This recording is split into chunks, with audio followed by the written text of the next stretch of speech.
Here we are at what used to be called Jenkins Heights once more. Now Capitol Hill, that's the Capitol building. As you can see, all the seats are packed, and this is the red carpet central entrance. Behind it, the bronze doors through which the president will come. You can see just on the left of center George Reedy, the president's press advisor and press secretary. And a moment ago, we saw Rufus Youngblood, the Secret Service agent who possibly saved President Johnson's life in the disaster in Dallas in November, who carries the text of the president's inaugural address, which, as we've told you, may be one of the shortest ones. Here's Lady Bird Johnson and a relative. See if we can't find out what, looking very young indeed member today, of and I'm sure enjoying every moment of this. We come back now to the VIPs, and still more descending down to the places where they will sit for the inauguration address and the oath-taking, the swearing in. There is a cheer from the crowd as Mrs. Johnson appears.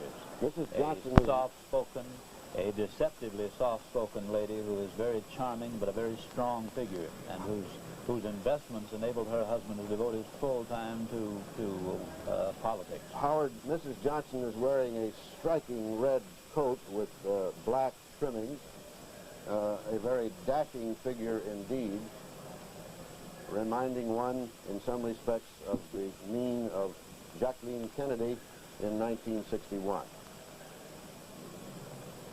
Shaking hands now, Mrs. Johnson, with members of her family and other dignitaries. There is Chief Justice Warren. He's just passing him. There is Mrs. Warren. And immediately in front of the First Lady now, as if by magic, materializes Mrs. Hubert Humphrey. That would be on your left, on Lady Bird Johnson's right. Chief Justice to the right of the screen, tall, dignified former governor of California, appointed Chief Justice by President Dwight Eisenhower. There is what looks very seriously like Lucy Baines Johnson. I may be wrong. Yes. 16 years of age. She's a senior in a high school here in Washington. And she took her exams early because, Howard, somebody said that she would be frantic if she took them this inaugural week. There comes the Vice President-elect Hubert Humphrey, followed by Speaker McCormick of the House, who will swear him in. Ed, we might point out that if something happened to President Johnson 1 minute before 12, Mr. McCormick on the left would become president. If something happened 1 minute after 12, Mr. Humphrey on the right would become president.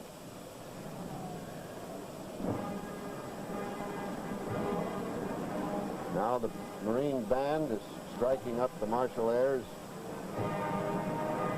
as the Vice President-elect descends to his place on the podium, looking composed. This is certainly the highlight of the life of a former pharmacist from South Dakota and ex-mayor of Minneapolis. He tried mightily to win the Democratic nomination for president in 1960 and bowed to John F. Kennedy, and then became one of Kennedy's chief lieutenants on Capitol Hill, and in turn a vital confidant in the Senate of President Johnson. Ed Morgan pointed out in the Democratic Convention that Hubert Humphrey was an ABC man who made it. Hubert Humphrey was one of our commentators for that convention, but we had to lose him because he became nominated for Vice President of the United States on the Democratic ticket. Technically, he's been a man, there he is again now, he's been a man without a job since about the 2nd of January when he resigned his Senate post to give seniority to the former Attorney General of Minnesota, now Senator Mondale, and he doesn't take his new job at a $43,000 a year salary until noon today. But when I asked him about his joblessness the other day, he said, look, anybody that works for Lyndon Johnson is not without work. The Humphreys have moved to the Mayflower Hotel for the duration of these festivities. They live in a rather small house in Chevy Chase outside the district. Mrs. Humphrey wants to stay there, but President Johnson wants them to move in a big house so they can take care of some of the public and official entertaining. Indeed, there's been a sort of a game of what might be called musical houses, Howard. The president wants the vice president to have an official dwelling. That would have to involve action of the Congress. But apart from the dwelling, which hasn't been settled, Vice President-elect Humphrey hoped he would have a layout, a suite of rooms in the Capitol comparable to that of his predecessor, Vice President Johnson. And here in this new $22 million East Wing, there had been some suites of rooms laid out for him, but lo and behold, when the Vice President-elect went to claim them, he found 3 other senators, including Senator John McClellan of Arkansas, had already staked a claim, and in all decorousness and in deference to the protocol of the most exclusive club in the world, the 100-member Senate, he did not challenge Senator McClellan's claim on those suites. Ed, I'm not sure he could, you know. I think that emphasizes that this is the Congress's affair here. The president can suggest things to be included in the program, but this is Congress's invitation to the president to come here. In fact, these outdoor things began because Congress once refused to let a president, James Monroe, use an inside room to be sworn in, so they began moving out here, and we're the only nation that has outdoor inaugurations or coronations. Well, it's packed now, as you can see. And Hubert Humphrey is there for perhaps the greatest moment in his life. It's almost hard to recall from his present eminence that he was a firebrand when he began. He forced a strong civil rights plank into the platform of the Democratic Party in 1948. And his new eminence, does that mean he's turned right? I doubt it. I think if you read that platform, you will find it much tamer than the Civil Rights Bill Hubert Humphrey helped put through Congress in the last session, which helped to make him the vice presidential nominee and the vice president. The weather here at the Capitol today on Jenkins Hill, which used to be a cow pasture about 150 years ago, is as nearly perfect as this correspondent has seen it in covering inaugurations since President Eisenhower's first in January 1953. You might almost call this Eisenhower weather. It is not exactly clear. There are scuds of thin cotton clouds in the sky on both sides of the Capitol dome as we look out of our window, but the temperature is crawling up inevitably toward the 40s, almost a March-like day, except for the spanking breeze from the southeast and the threat of snow, which blanketed this Capitol just exactly a year ago in blizzard-like proportions, almost up to 8 inches, is nowhere in sight. And the president can take this, perhaps, certainly some of the writers will take it as an omen. There is Lucy Baines again, and Mrs. Johnson now talking to the vice president-elect. And there is Mrs. Hubert Humphrey, Muriel Humphrey. One has noted in Mrs. Humphrey a great enjoyment in these last few weeks. The wife of a politician, like the wife of a politician leads a life not unlike that of a policeman. It is not a happy one. But this great crunch of the 1964 campaign over, Mrs. Humphrey looks as if she is enjoying every minute of it, even though her cares and responsibilities in a very real sense will be enhanced now. An interesting scene there. The younger daughter of the president and Mrs. Johnson on the left. That's a rather lovely, soft, pinkish velvet hat that Mrs. Earl Warren has contrived. Chief Justice Warren was a bipartisan governor of California, and today we have the nearest thing to a bipartisan president we've had since the era of good feelings in James Monroe. No other president has acquired so many votes from the opposing party as President Johnson has, rather in a similar way to Governor Earl Warren in his days as governor of California. Here comes the president now, the president with John McCormick behind him, and B. Everett Jordan, the senator, the junior senator, though he is 68 years old, the junior senator from North Carolina, who is the chairman of this whole function and whose assistant will hold the Bible and be the very center of this tableau when the president is sworn in. There's the president. He's smiling a little now, rather different from his original appearance when he came out of the White House and looked extremely serious. Hail to the chief.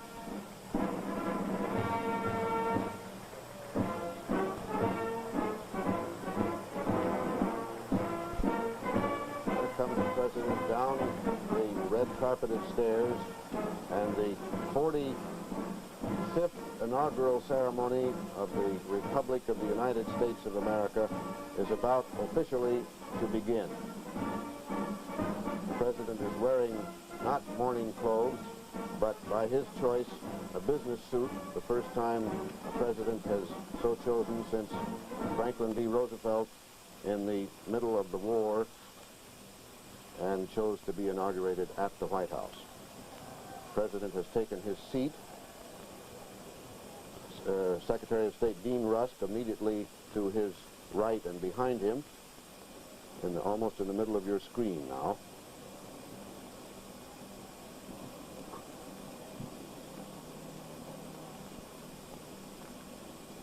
This inaugural address is the one statement by a president that he aims at history with on purpose.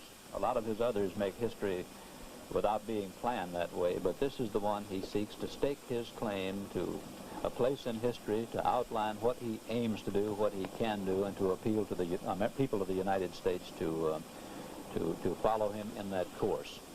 President Johnson will make a speech which is about 1,500 words long. The average length of speeches, inauguration addresses, is about 2,000 words. That's 2 columns of newsprint. However, one president made one 5 times as long. President-elect, distinguished guests, and fellow citizens. This is Senator In the highest Jordan tradition speaking. of our form of government, we are here today to inaugurate the 36th President of the United States.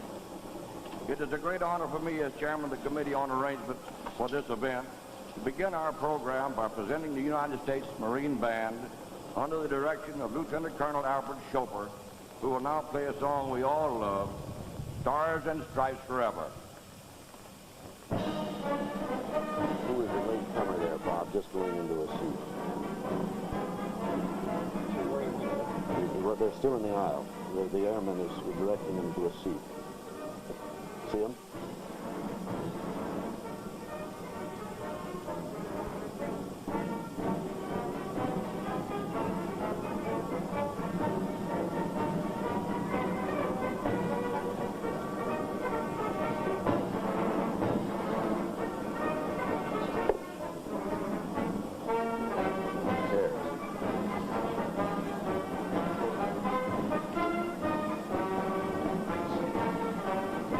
This is the United States Marine Band playing now, previous to the beginning of the program.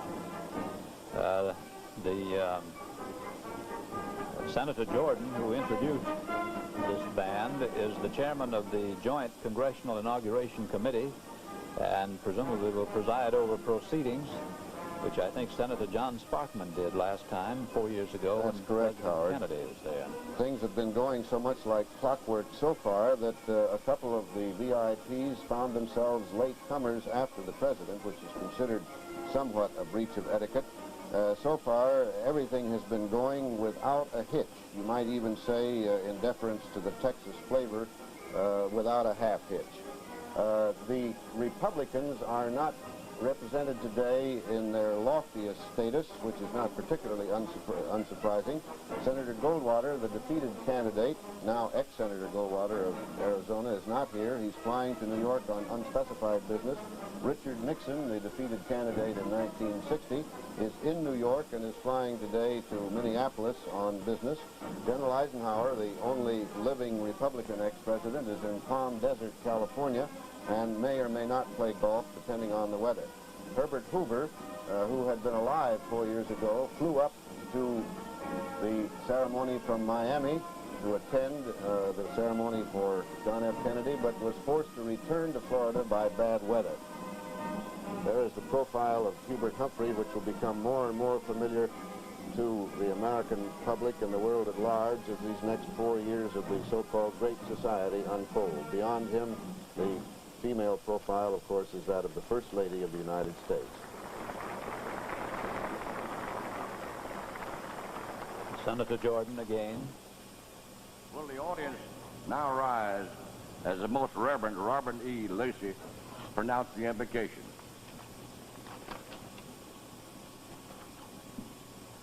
Almighty and eternal God, we ask a blessing upon all who are gathered here today to honor the Chief Executive and the Vice President of our nation. we thank thee for peace and prosperity. We are grateful for fertile soil, abundant harvest, and the fruits of the earth by which we live.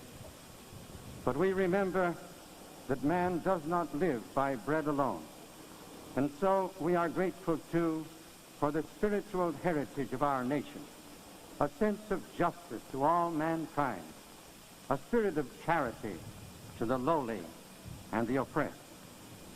In thy divine providence, O Heavenly Father, the moral leadership of the world has been entrusted to us. The fate of humanity is in our hands. The nations look to us for survival.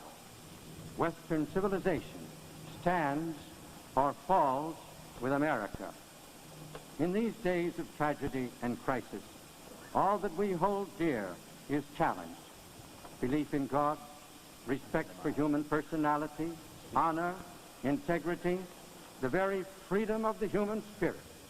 All these are at stake, and our country, champion of truth and justice, must lead the nations of the world to the dawn of a brighter hope.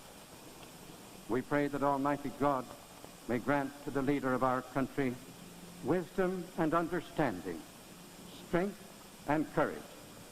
In these days of stress and strife, in the hour of fateful decision, may God make clear to our President the path of honor and of peace, the path of freedom and justice, the path of brotherhood and truth, that truth that makes men free. Amen. Archbishop Lucy, born in Los Angeles, is 73 years of age, and a hearty 73 he is. He has been a friend of Lyndon Johnson for 4 years. The president was struck by his work in behalf of migrant farm workers and low-paid highway laborers. He is now the Archbishop of San Antonio. We will now be favored with another number from the United States Marine Band.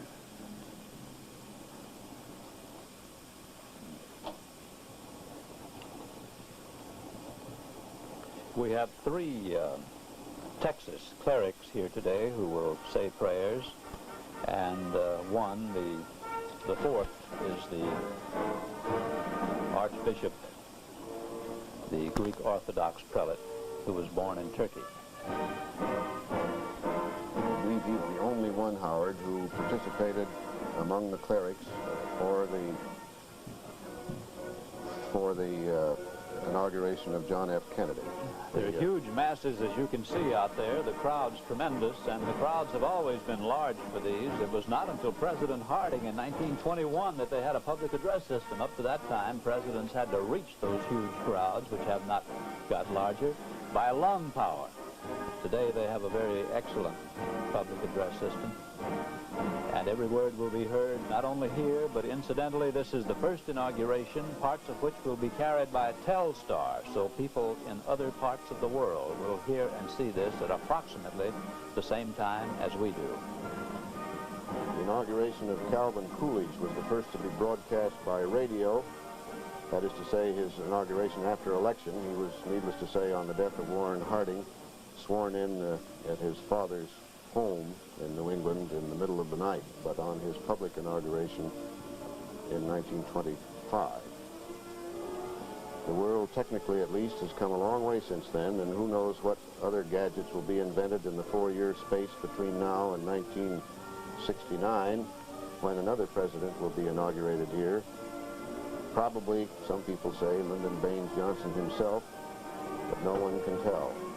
Other people thought that it would be John F. Kennedy, as they were projecting forward from 4 years hence of 1961. There is Linda Bird Johnson, the older of the two Johnson daughters, who is growing up to be a hostess in her own right. A mixture of seriousness and gladness, no doubt, in that young lady's mind. She's nodding her head in time to the rhythm of the band.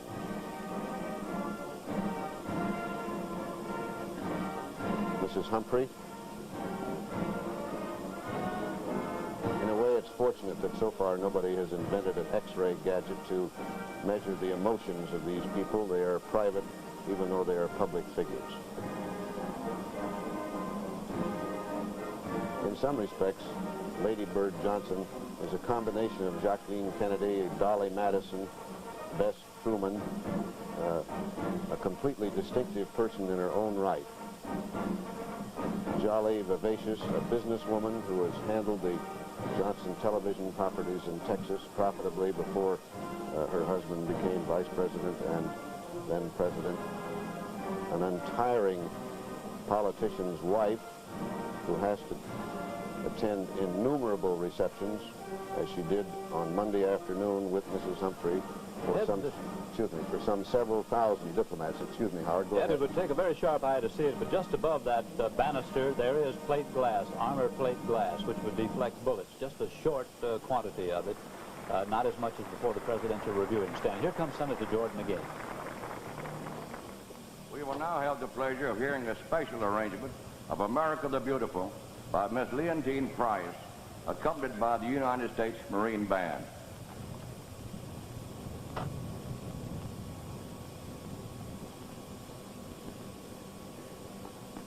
I said mistakenly that Miss Price was going to sing the Star-Spangled Banner, and Senator Jordan has corrected me.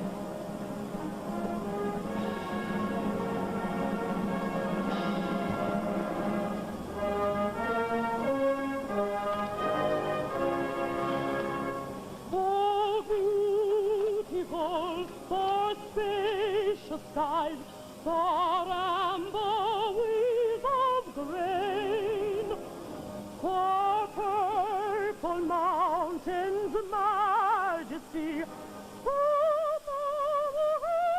rooted trees, America, God shed His grace on thee, and crown thy good with rose from sea to shining sea.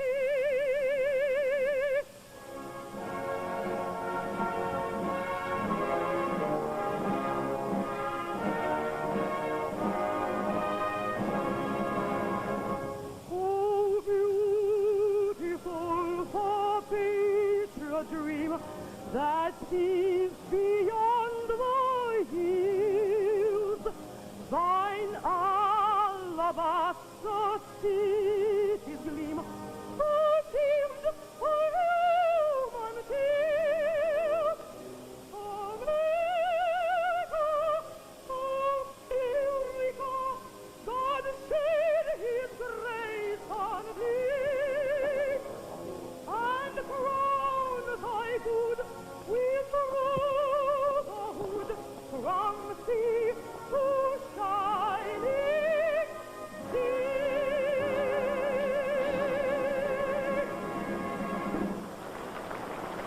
Miss Leontine Price, by the way, is a native of Laurel in the state of Mississippi. Now, there is the grave of John F. Kennedy with the Rabbi, eternal torch in Arlington Cemetery. Will now lead us in prayer. What memories, painful, mixed with triumph, must be going through the minds of the Kennedy family today, wherever they are. Almighty God, we thank Thee for this inaugural, the living historic witness to our faith in Thee, and to the choice and actions of a free people.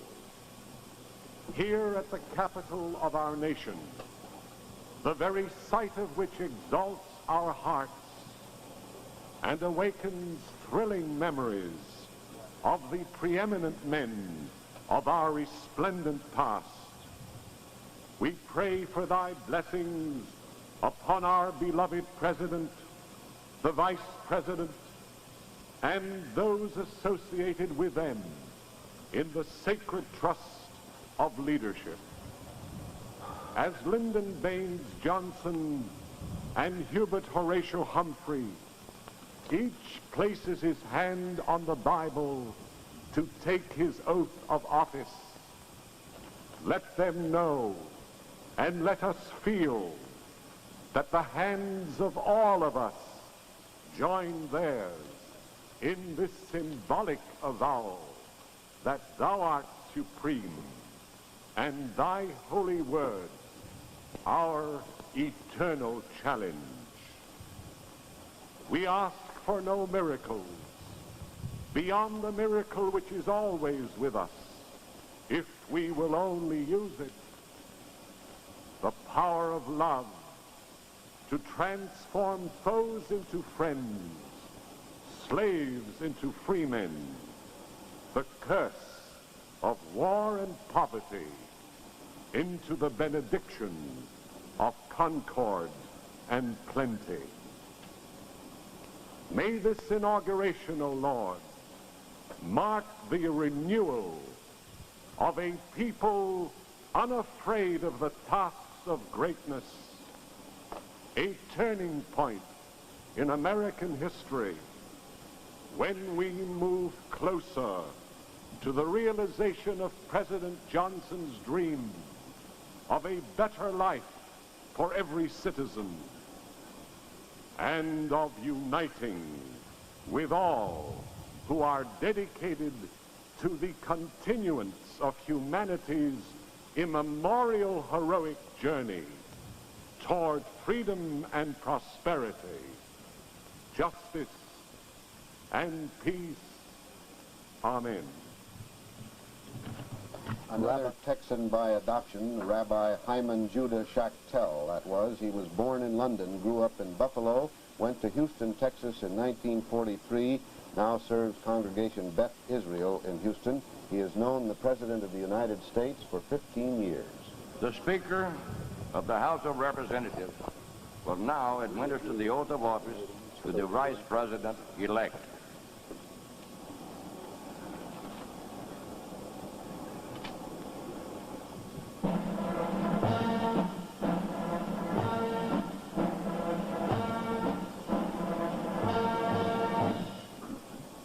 Raise your right hand. Do you solemnly swear that you will support and defend the Constitution of the United States against all enemies, foreign and domestic? I, Hubert Horatio Humphrey, do solemnly swear that I will support and defend the Constitution of the United States against all enemies, foreign and domestic. That you will bear true faith and allegiance to the same. That I will bear true faith and allegiance to the same. That you take this obligation freely. I take this obligation freely. Without any mental reservation or purpose of evasion. Without any mental reservation or purpose of evasion. And that you will well and faithfully discharge the duties of the office on which you are about to enter. And that I will well and faithfully discharge the duties of the office about which I am about to enter. So help you God. So help me God.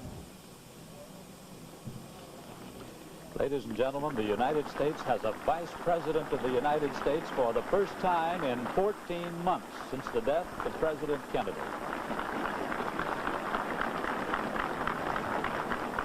The man who administered the oath of office, Speaker McCormick, had been until that moment next in line for the presidency if anything had happened to President Johnson. Senator Jordan. The Reverend George R. Davis will now lead us in prayer. Please rise.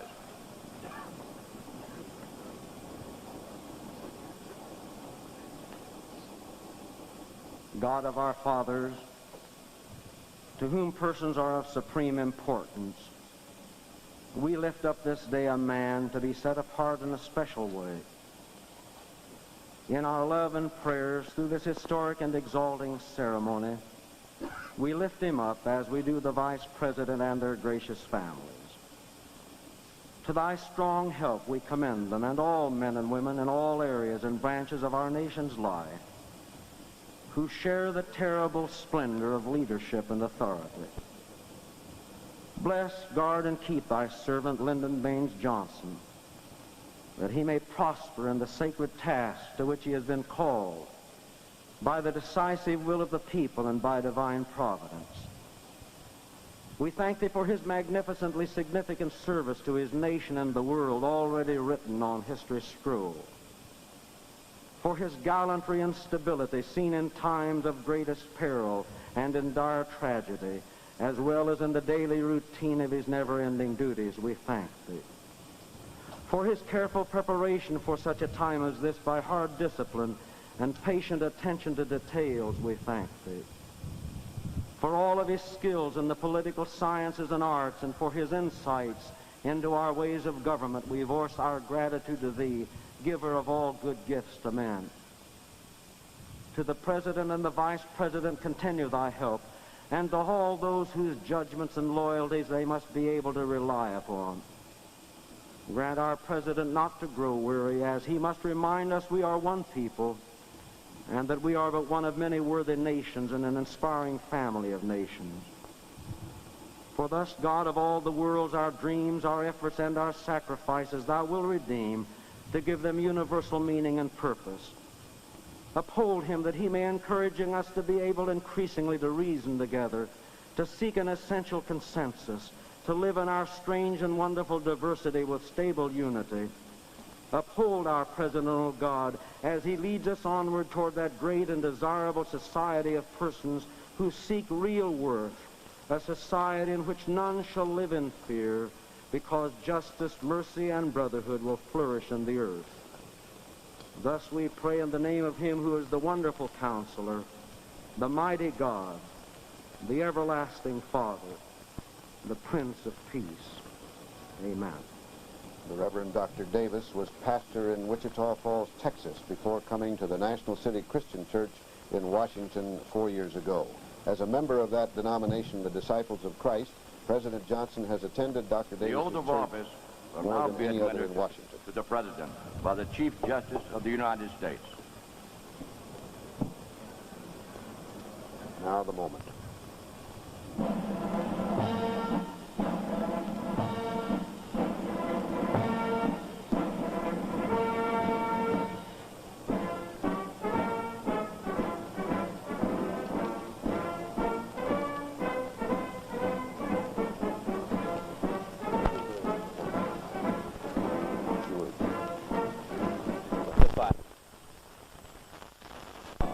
But the remarkable note on the podium is that not a clerk of the Supreme Court, but Lady Bird Johnson is holding the Bible on which the President will be sworn in. I will faithfully execute the office of the Presidency of the United States, the office of the Presidency of the United States, and will, to the best of your ability, and will, to the best of my ability, preserve, protect, and defend preserve, protect, and defend the Constitution of the United States.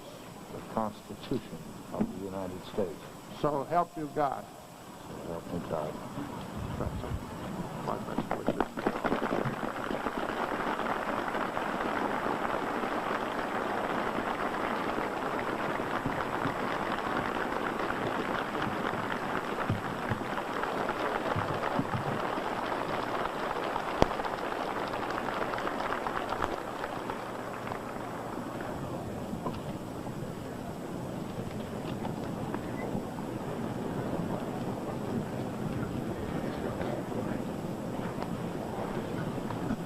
My fellow countrymen,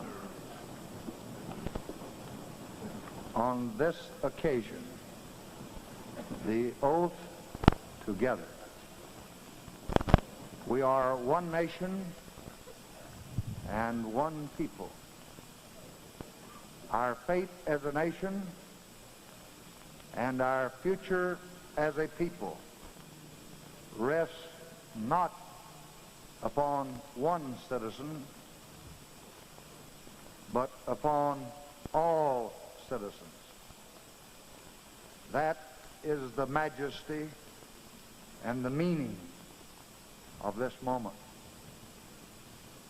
For every generation, there is a destiny. For some, history decides for this generation the choice must be our own. Even now, a rocket moves toward Mars. It reminds us that all who made the journey would share in the fruits of the land. In a land of great wealth, families must not live in hopeless poverty. In a land rich in harvest, children just must not go hungry. In a land of healing miracles, neighbors must not suffer and die untended. In a great land of learning and scholars, young people must be taught to read and write. For more than 30 years that I have served this nation, I have believed that this injustice to our people, that the world will not be the same for our children or even for ourselves in a short span of years. They came here, the exile and the stranger, brave but frightened, to find a place where a man could be his own man. They made a covenant with this land, conceived in justice, written in liberty, bound in union. It was meant one day to inspire the hopes of all mankind, and it binds us still. If we keep its terms, we shall flourish. First, justice was the promise. Waste of our resources was our real enemy. For 30 years or more, with the resources I have had, I have vigilantly fought against it. I have learned and I know that it will not surrender easily. But change has given us new weapons. Before this generation of Americans is finished, this enemy will not only retreat, it will be conquered.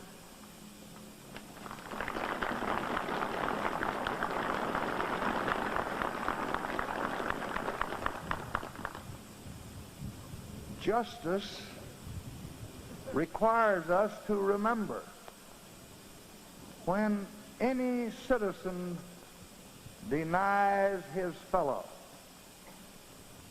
saying his color is not mine, or his beliefs are strange and different. In that moment, he betrays America, though his forebears created this nation.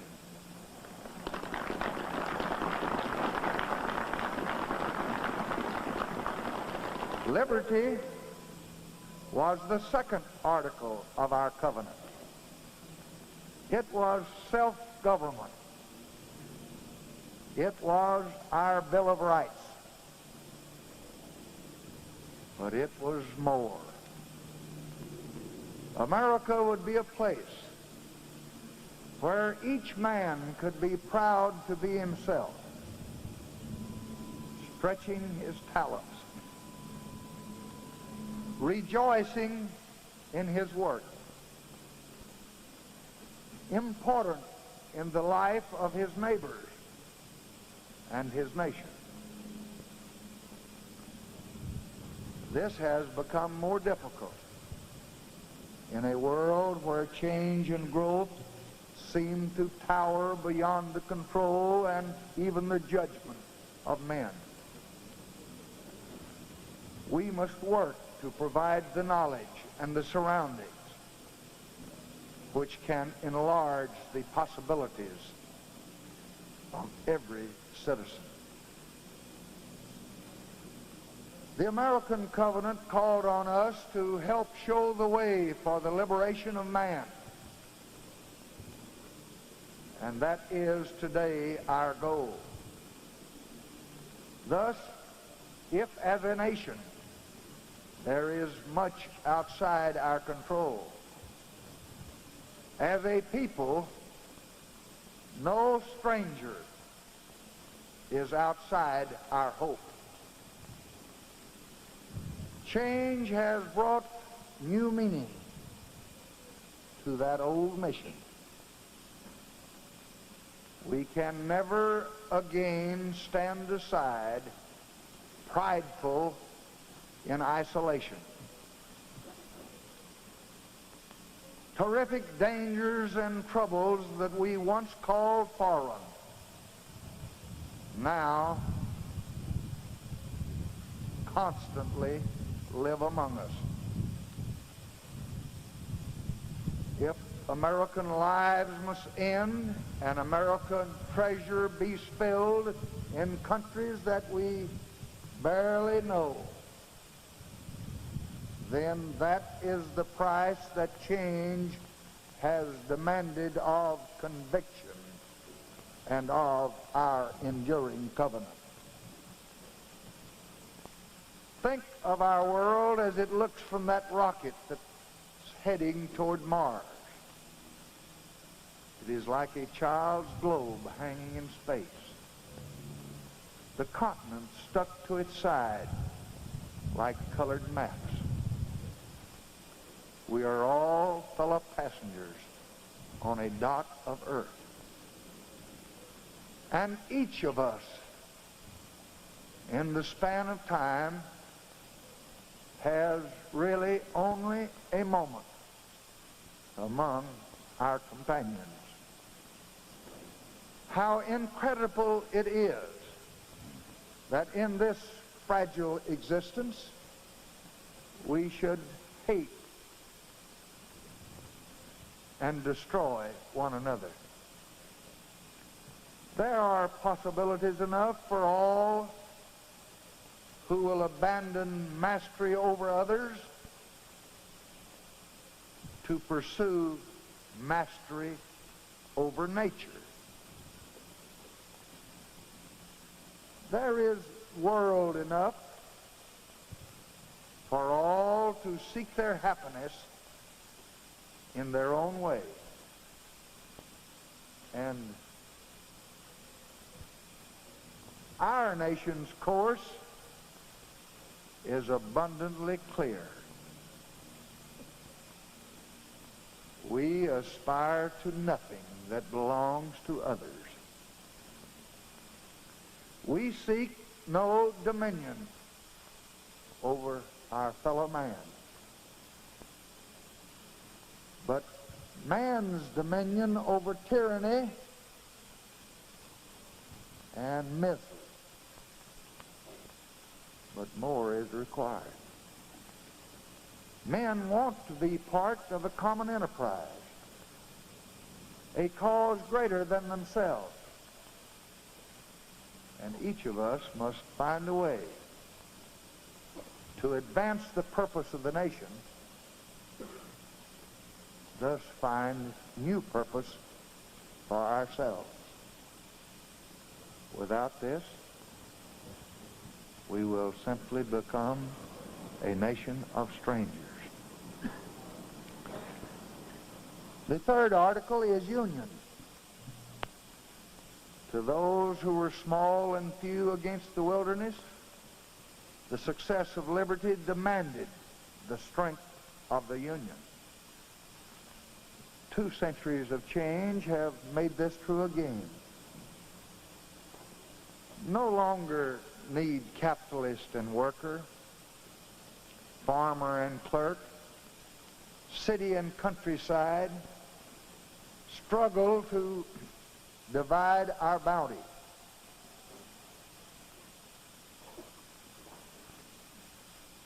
By working shoulder to shoulder together, we can increase the bounty of all. We have discovered that every child who learns, and every man who finds work, and every sick body that's made whole, like a candle added to an altar, brightens the hope of all the faithful. So let us reject any among us who seek to reopen old wounds and rekindle old hatreds. They stand in the way of a seeking nation. Let us now join reason to faith and action to experience, to transform our unity of interest into a unity of purpose.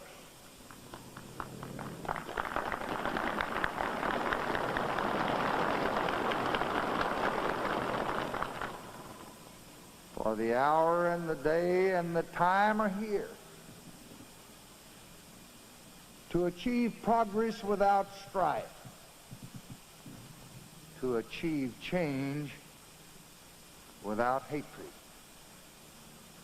not without difference of opinion, but without the deep and abiding divisions which scar the Union for generations.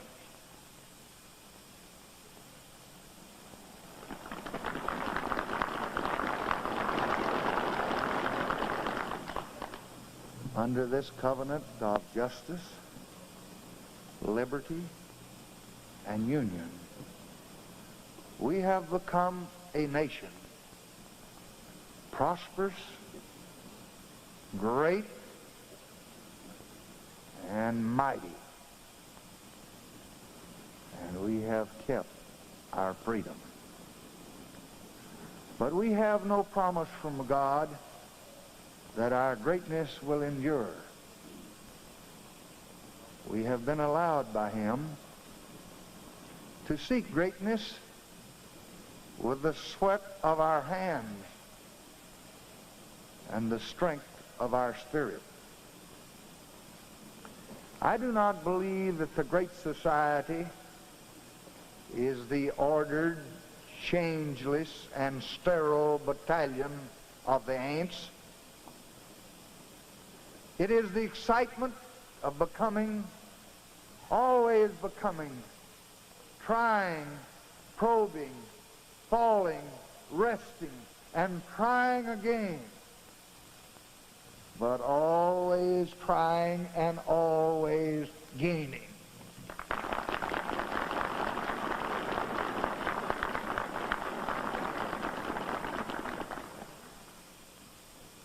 In each generation,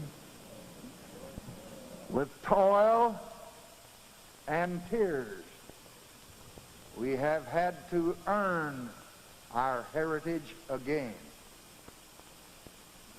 If we fail now, then we will have forgotten in abundance what we learned in hardship. That democracy rests on faith.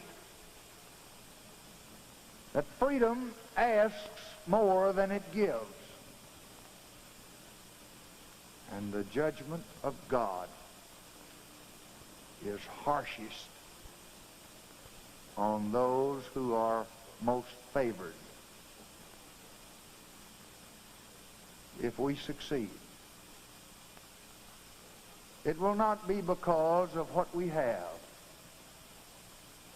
but it will be because of what we are. Not because of what we own, but rather because of what we believe.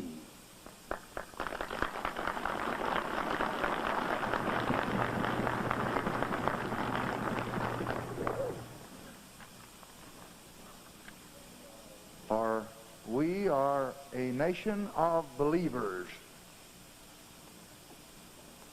underneath the clamor of building and the rush of our day's pursuits.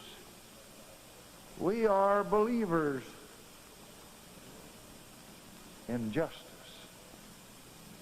and liberty and union, and in our own union. We believe that every man must someday be free.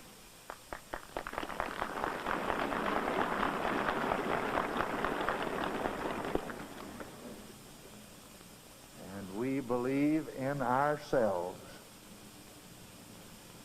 And that is the mistake that our enemies have always made. In my lifetime, in depression and in war, they have awaited our defeat. Each time, from the secret places of the American heart, came forth the faith that they could not see, or that they could not even imagine. And it brought us victory, and it will again.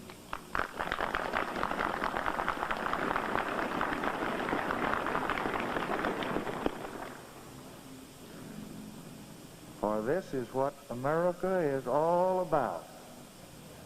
It is the uncrossed desert and the unclimbed ridge. It is the star that is not reached, and the harvest.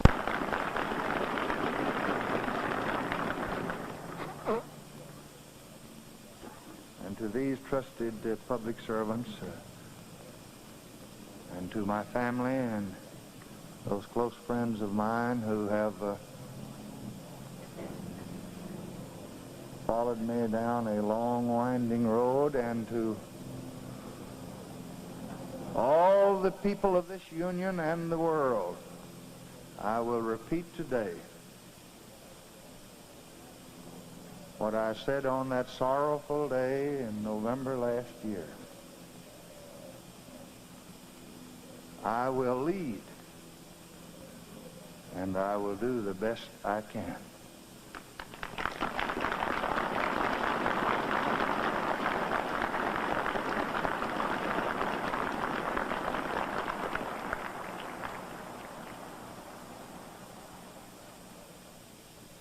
But you must look within your own hearts to the old promises and to the old dreams. They will lead you best of all. For myself, I ask only in the words of an ancient leader, give me now wisdom and knowledge, that I may go out and come in before this people. For who can judge this, thy people, that is so great?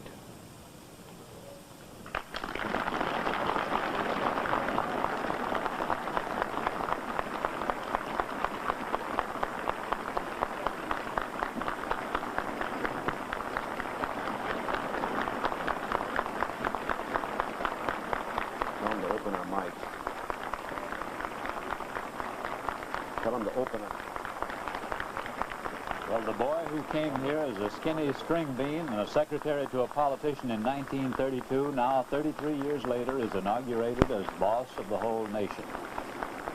His speech was a restatement, a little more lyrical than factual, of his plan for the great society, and that plan can be described as a bag full of unfinished business America's neglected in long years of concentration on foreign policy. Here's Senator Everett Jordan.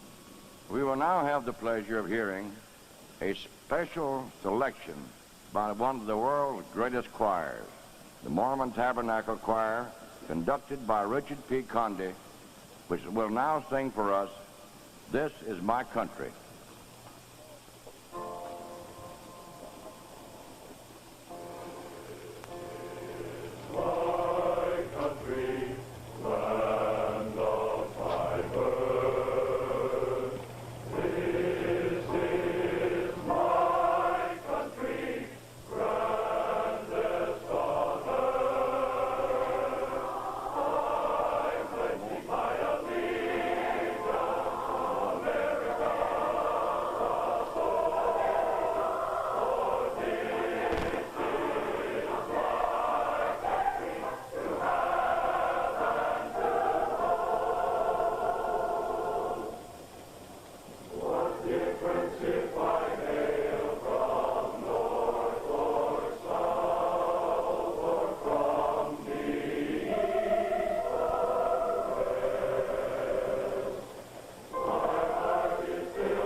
Mormon Tabernacle Choir, the Church of Latter-day Saints in Salt Lake City, Utah.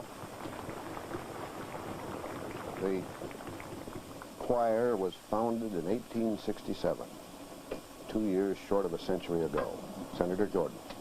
The benediction will now be pronounced by His Eminence, Archbishop Icavos, and please remain standing, and the United States Marine Band will play our national anthem.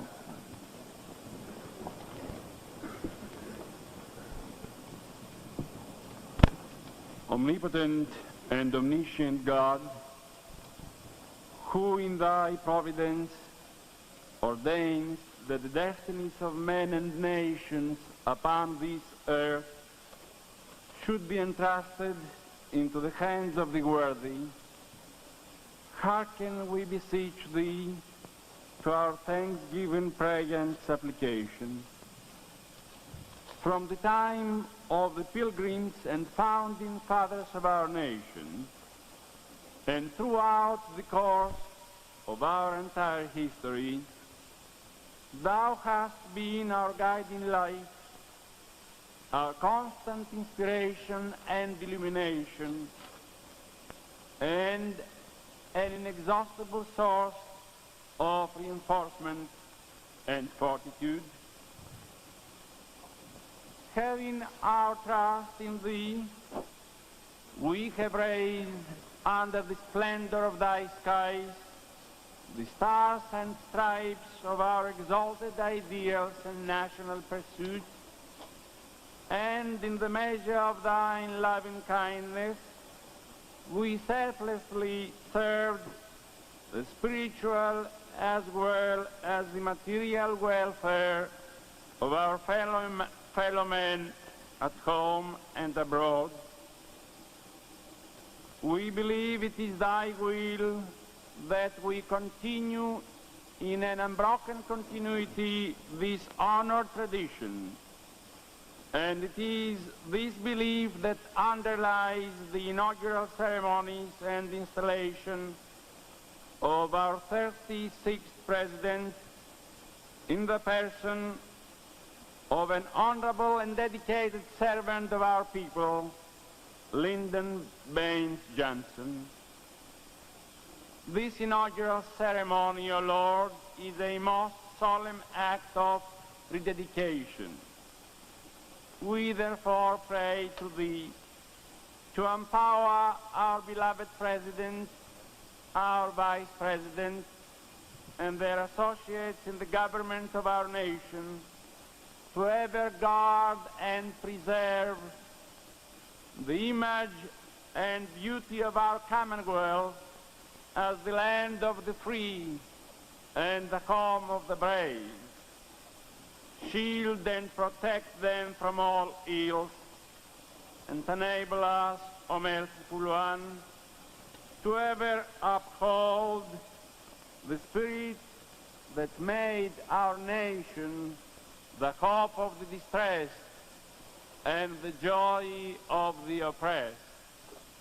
We ask Thee, in the name of the Father, and of the Son, and of the Holy Ghost, the all-holy, life-giving Trinity, and for the benefit of our nation and all nations believing or aspiring for freedom, justice, dignity, and peace. Amen.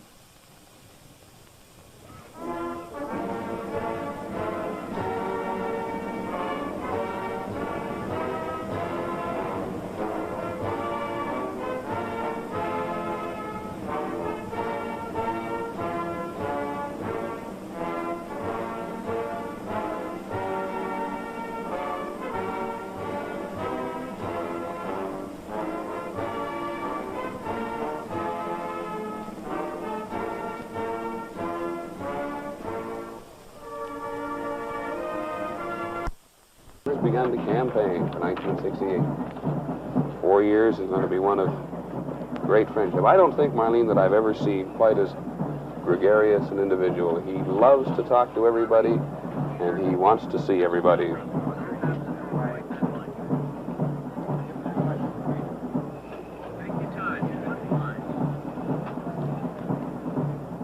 band has stopped playing, I believe, waiting for some kind of signal to proceed.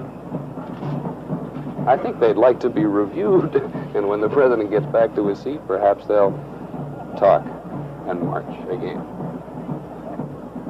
There was some concern about whether the people participating in the march would be warmly enough dressed, but I don't think anybody needs to worry today. President Johnson is now saying hello to Margaret Truman and her husband, Clifton Daniels. Clifton Daniels of the New York Times.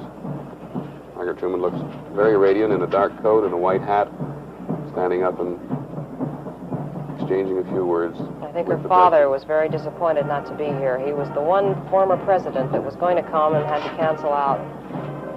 His physician His health, yes. advised that he stay home. We're not going to go on talking about the weather all day, but we've got to say once again that we're very, very lucky indeed. All week we had been sitting here over Pennsylvania Avenue looking at the skies and watching the workmen clean snow off the top of the stands, and a great many of us, myself included, I have to admit, said that we felt snow in our bones. I'm glad we were wrong. President now greeting Mayor Richard Daley of Chicago and his wife, and working on down the line, exchanging again a few words. Stands are quite filled up in this vicinity now. Earlier it was a little sparse, but now everybody's ready to see the big show.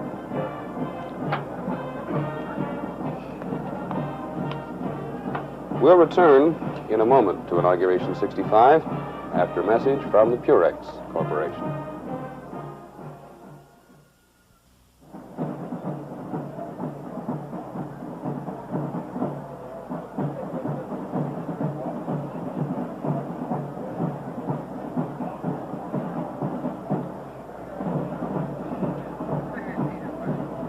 There is a gorgeous view all the way down Pennsylvania Avenue from where we sit. Here, arriving, Governor Connolly of Texas and Mrs. Texas, probably President Johnson's very closest friends who are staying this marvelous day at the White House in the Lincoln Suite. I think the governor and his wife are going to be in the presidential box, too, as soon as they arrive. This is the shot of Pennsylvania Avenue again, just in front of the presidential. There's Dr. Billy Graham, who attended and conducted portions of the church service that President Johnson attended this morning.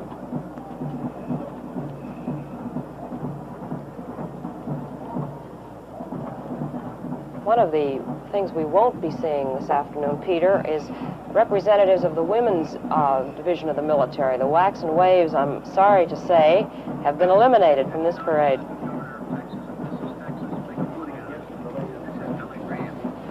Billy Graham's watching things with interest now. Apparently, my very capable director has just informed me that I've identified Mrs. Connolly as Mrs. Texas. Indeed, she's a beautiful woman. Well, she is the first lady of the state now Right. that the Johnsons have moved to the White House. So there is Governor Texas and Mrs. Connolly. Now we've evened it up. Blowing kisses to the crowd as they proceed down Pennsylvania Avenue. You can see they're not moving very quickly.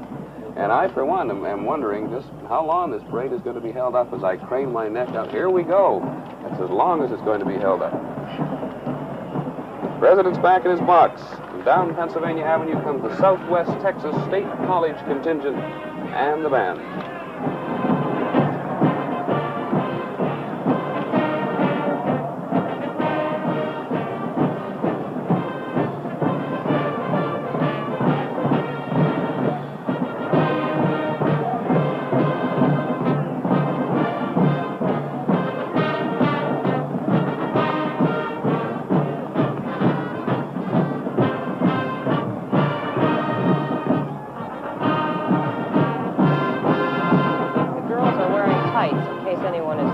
About their legs being cold. They took the advice of Mrs. Freeman.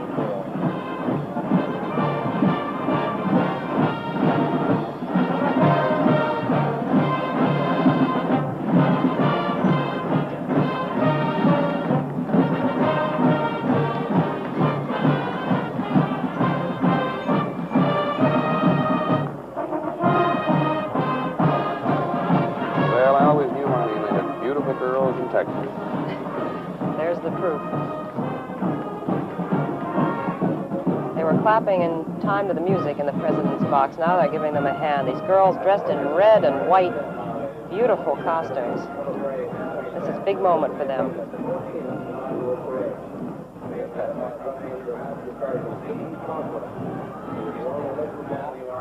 Well, I would say, Marlene, that that particular contingent went all the way in turning this occasion into a warm, festive, really happy one. Up till now, of course, we have been involved in what is a very important and in some respects a very somber ceremony.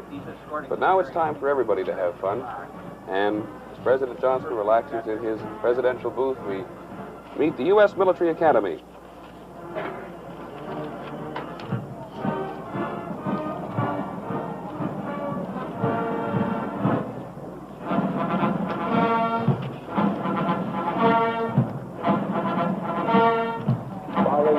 Military Academy Band is members of the United States Military Academy.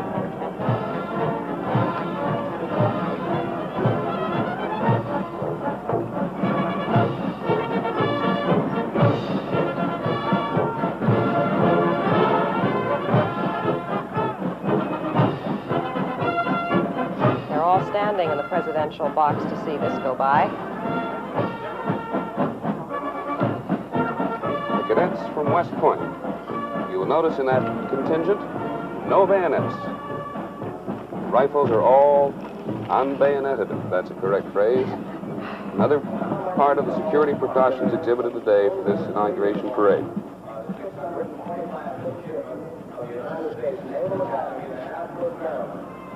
People along the route are being kept posted on the units by a loudspeaker system.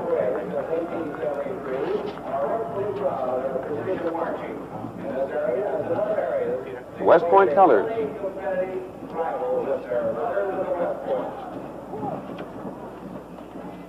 Go ahead. The men marching in today's inaugural parade will soon take their place in our modern Navy. The most powerful assembly of sea power in the history of the world. This power has buried itself in the Navy. The Navy, of course, primarily designed to control the sea, which covers 70% of the globe.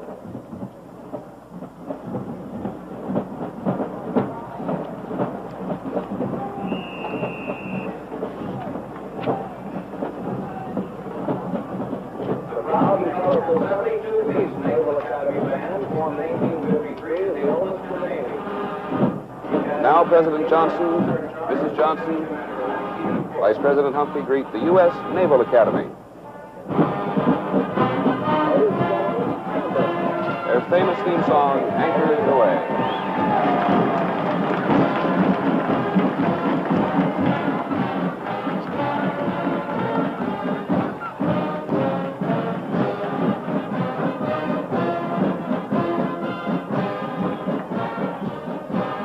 The leader of the band is participating in his 4th inaugural parade. 72 pieces in this band.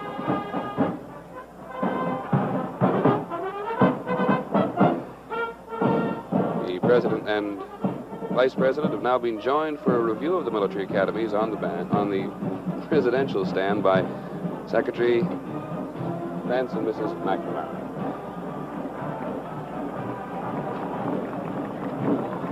Now, ladies and gentlemen, approaching your vantage point, the United States Air Force Academy. As the presidential inauguration parade passes by us, the U.S. Naval Academy, we will continue ABC's inauguration coverage after a pause for station identification. Kate Smith plays hostess at the Hollywood Palace to Ben Blue, Trini Lopez, Mort Saul, and the London dance team of Desmond and Mark, Saturday night on ABC.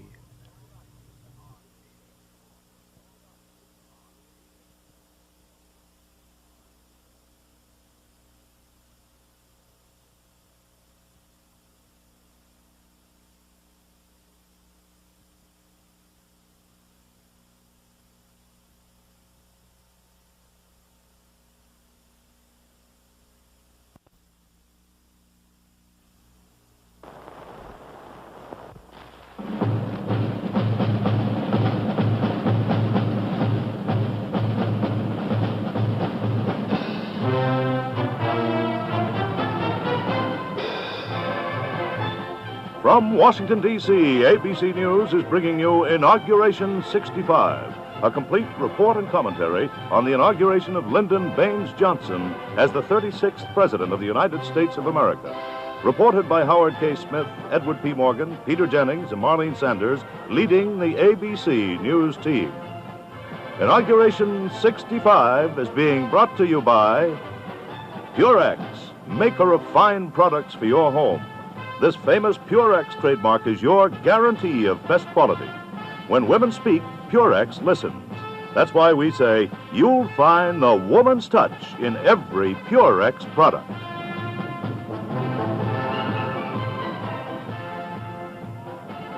Here again are ABC's Marlene Sanders and Peter Jennings at the White House. Passing beneath us, the U.S. Coast Guard Academy.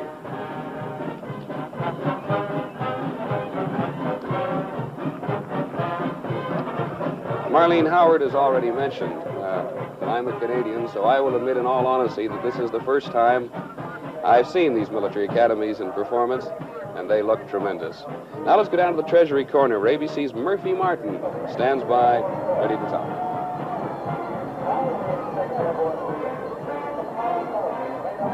Governor John Connolly and his wife Nellie just approaching 15th at Pennsylvania here, and in his hand a microphone. We're going to try to talk with him a moment as he passes by here.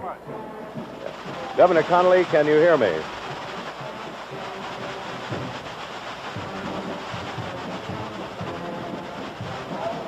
Governor Connolly, there is no one as close to Lyndon Baines Johnson as you are.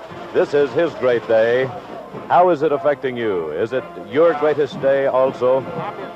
Obviously, today a great happiness, joy, exhilaration, all affected. Governor Connolly, you've known Lyndon Johnson longer than anyone else. Has he changed any at all since he has become president?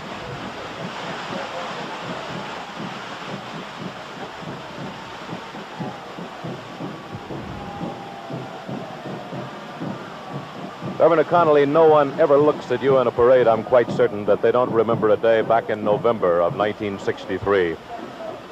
Are you apprehensive when you ride in a parade in an open car as you are doing today? To hide in a shell, you have to go on and do what you know you want to do and what you should do and what's expected of you, and that's about all you can do. Governor Connolly, are you going to join the president when you reach the reviewing stand there? Yes, we anticipate that we will. Thank you very much for taking time during the parade, Governor Connolly. You're very kind.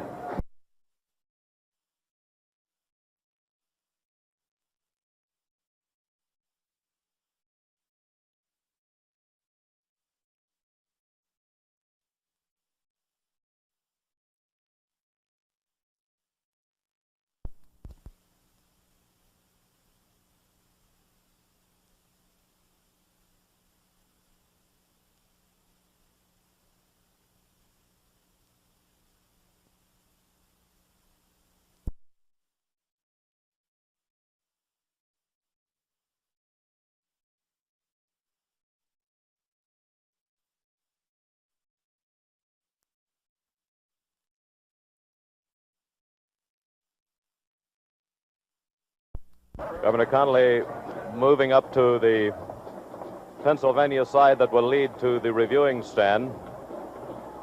Still waving to the crowd, the big smile on his face. His lovely wife, Nellie, seated as he is standing in the car. And as he turned our particular corner here, particularly Texans in this area, because they have set up in the hotel across the way to have what they call parade viewing parties, and particularly did they give him a big round of applause when he passed this particular vantage point. Still smiling all the while, about to make that turn that would lead him down to 1600 Pennsylvania Avenue, the most famous address known. Speaking of that address, let's go back to the ABC anchor booth at the White House. And we'll return to Inauguration 65 after a message from the Purex Corporation. Sunshine, brought to you by B-R-I-L-L, oh my! Brillo spells shine.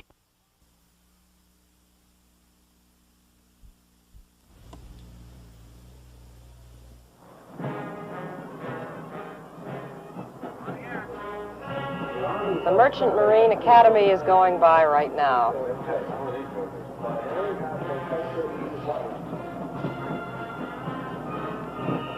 These are a smart-looking young group, and I think the president is giving them his undivided attention at the moment. He stopped talking for just a few minutes anyway. We're still in the first division of this parade. There are 6 divisions to come.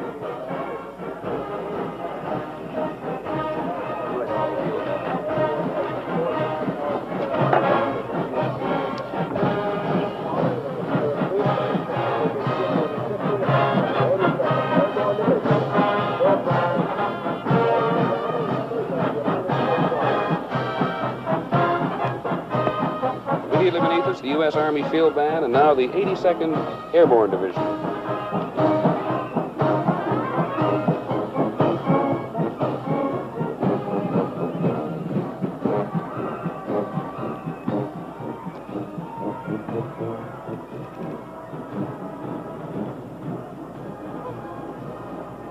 This is a famous division, and hats are being removed in the stands all along the way as they pass by, and they're getting a big hand.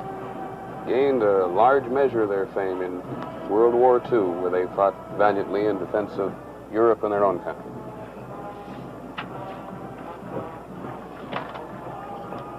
They were particularly active in 1944, the invasion and later the reclaiming of the Netherlands from the Germans.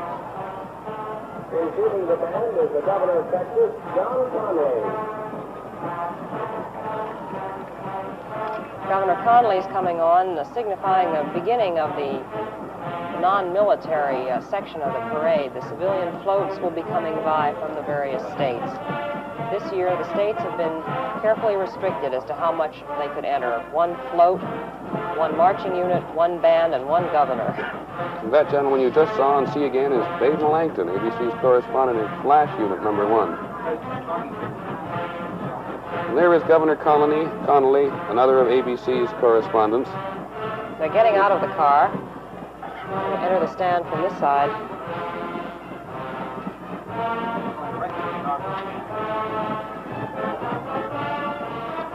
Governor Connolly congratulating the University of Texas Longhorn Band. It's Mrs. Johnson's alma mater. They're dressed in a brilliant orange and white. Let's listen to them.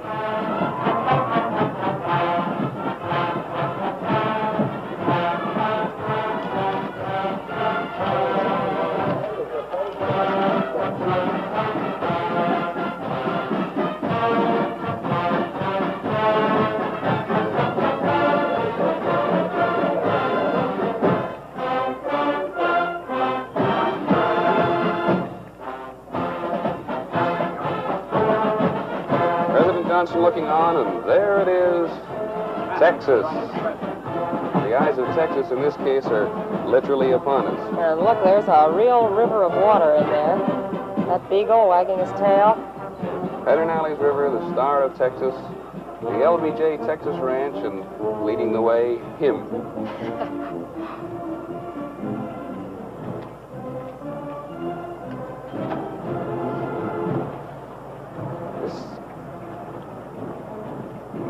Band was one of the most typical looking of its state, all in wide-brimmed cowboy hats, very smart. And there the president's looking on now to give the vice president's state a little bit of his attention. Minnesota is next.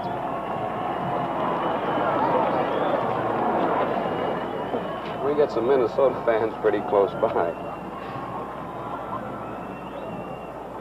The governor of Minnesota has just passed by, which means band can't be far behind. We're very pleased to report, incidentally, as you may or may not have heard before, that John Connolly has fully recovered from that day, November 22nd, when he received a bullet wound. He still has some stiffness in his right wrist. Nothing affects his smile, as you can see. And he's a very handsome man. Well, there comes that woman's approach again. Well, one-track mind, Marlene. There's a slight lull in the parade now. In fact, there's the lull occurring now, which we anticipated would occur when President Johnson first arrived at the presidential reviewing stand, and you guessed it, the President has taken this opportunity to go and meet some more friends. He's now talking to, if I can see correctly, Mr. Adlai Stevenson, the U.S. Ambassador to the United Nations, introducing Governor Connolly to some of the other people in the stands. Mostly cabinet members in that section, I believe, Peter. I wonder who's taking care of the shop. Up on the left, Slightly Mr. Dean bald Rusk. man, yes. One thing about Mr. Rusk, he's easy to pick out in a crowd, provided he's not wearing his hat. Wonder what's happening to the colonel in charge of this parade. He promised this wouldn't happen. Who, Ray Levan? Oh, I can tell you where he is. He's at 3rd and Constitution, chewing his nails frantically. Now we can hear the music. Something will be coming along soon. The appearance of Secretaries Rusk and McNamara prompts one to note, as has been noted previously, but I think is worth remembering again, that there's going to be no display of military hardware in this year's parade, and there have been fewer troops, and there will be fewer troops than in any past inaugural parade. Publicly, the inaugural committee said that the military hardware, the tanks, the mortars, the rockets, and the endless lines in the parade of troops that made the parade too static. But privately, some of the committee members felt, and I entirely concur with them, that some past inaugural parades look a little like May Day parades, and if we're to talk about the Great Society, and if our parade is to be about the Great Society, what better keynote could we choose than peace? Here comes Minnesota. University of Minnesota Marching Band. Well, they're making, like the now Vice President Humphrey, their first appearance at an inauguration, their first appearance in this official capacity. And with them, as you're about to hear, with the University of Minnesota Marching Band comes naturally their college pep song, the Minnesota Rouser. George Meany, President of the AFL-CIO, looking on.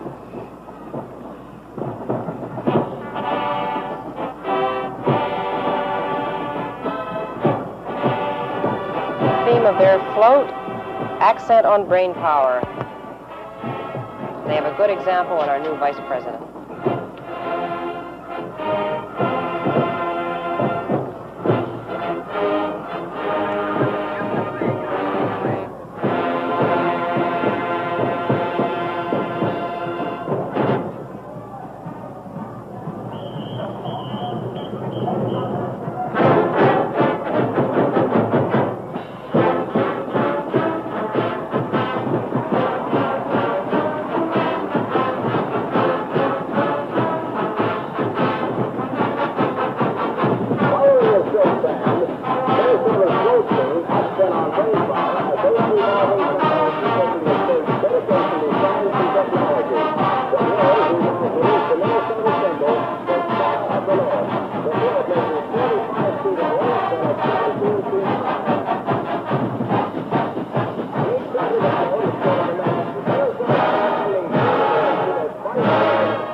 It says, Minnesota proudly gives the nation its Vice President, Hubert Humphrey. Now, as we proceed the District of Columbia, we find in the lead car the President of the District of Columbia, and just prior to that, the Minnesota National Guard Band directly beneath. Minnesota had no marching unit as such, just bands and float.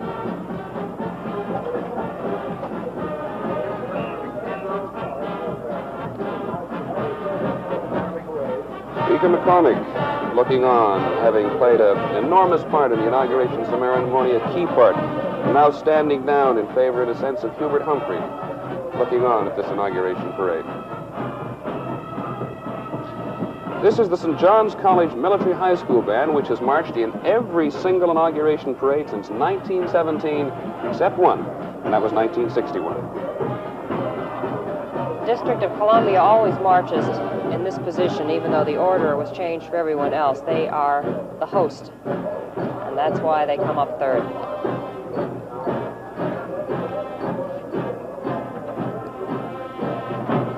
I think probably, Marlene, what's most particularly important about the D.C. contingent this year is that this is the first time the District of Columbia has ever voted for a president, the first time in 100 years.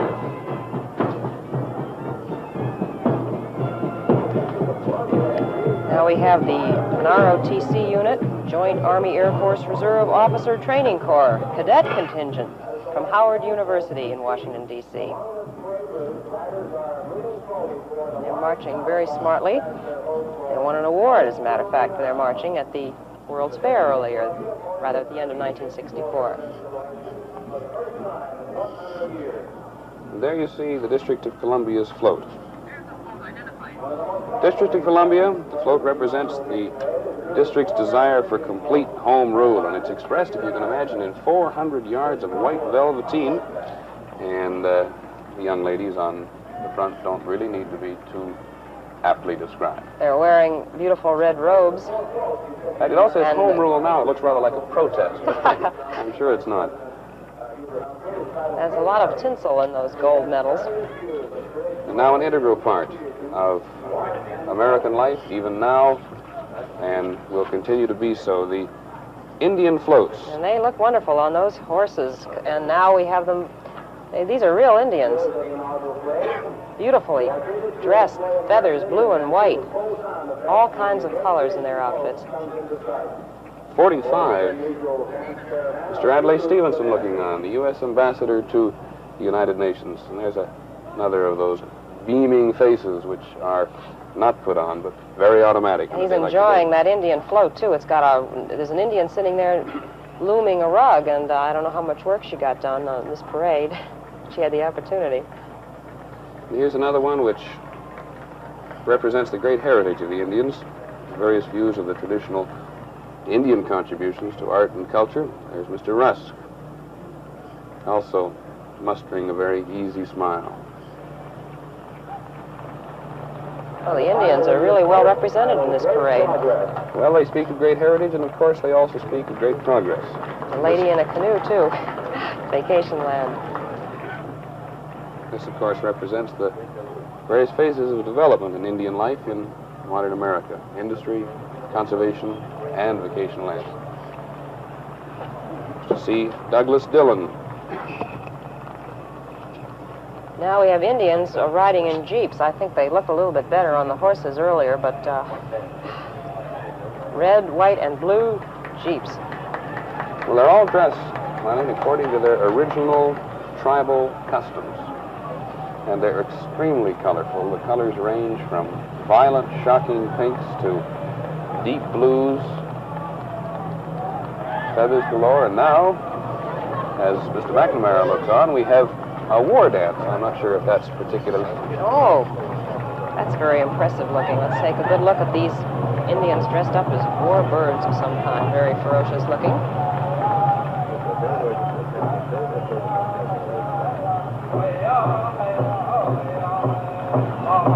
Leading the Delaware section of the 2nd Division is the official flag bearing the state governor. Well, there's some of those horses you wanted to see, Marlene. Now I feel better.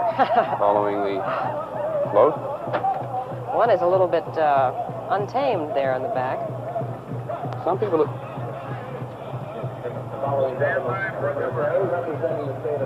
have been heard to comment that the horses in today's parade are going to get better treatment than the humans. There are a number of horse ambulances set up at various points in the route, particularly in case we had had a cold day. The horses would have had a little trouble with their tendons and some of their legs as well. We'll return to Inauguration 65 in a moment after this message from Curex.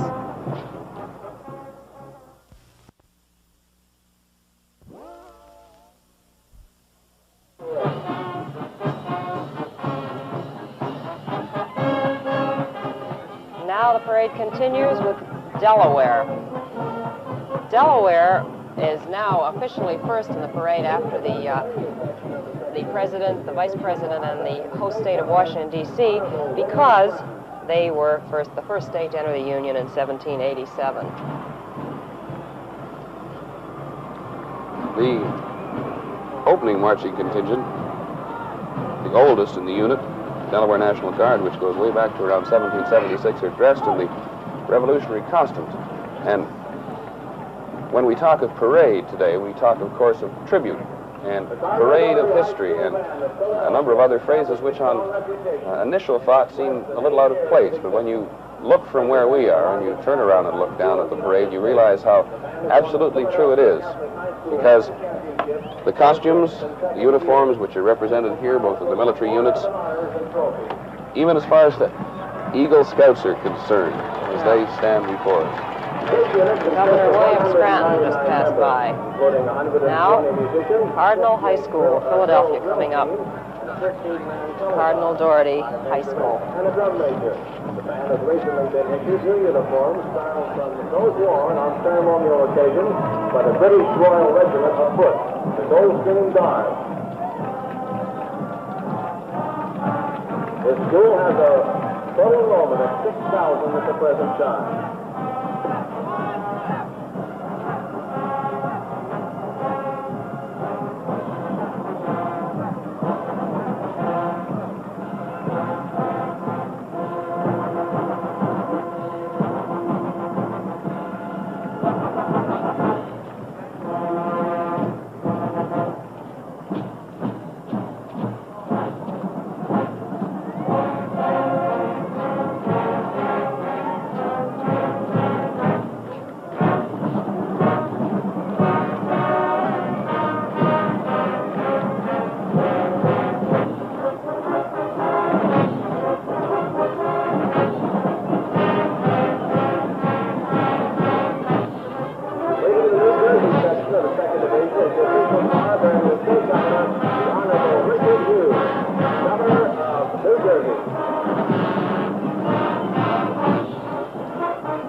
We've been talking about the Johnson relatives all day, and the Humphrey relatives. Well, if Governor Hughes had brought his whole family from Trenton, New Jersey to appear in this parade, it might well have run up to the Johnsons. But they've got 8 sons and 2 daughters. The New Jersey float won the prize given out last year for the best floats. I'm sure they'll come up with something interesting again this year. This is the Rutgers University ROTC Marching Unit, and we'll listen to them.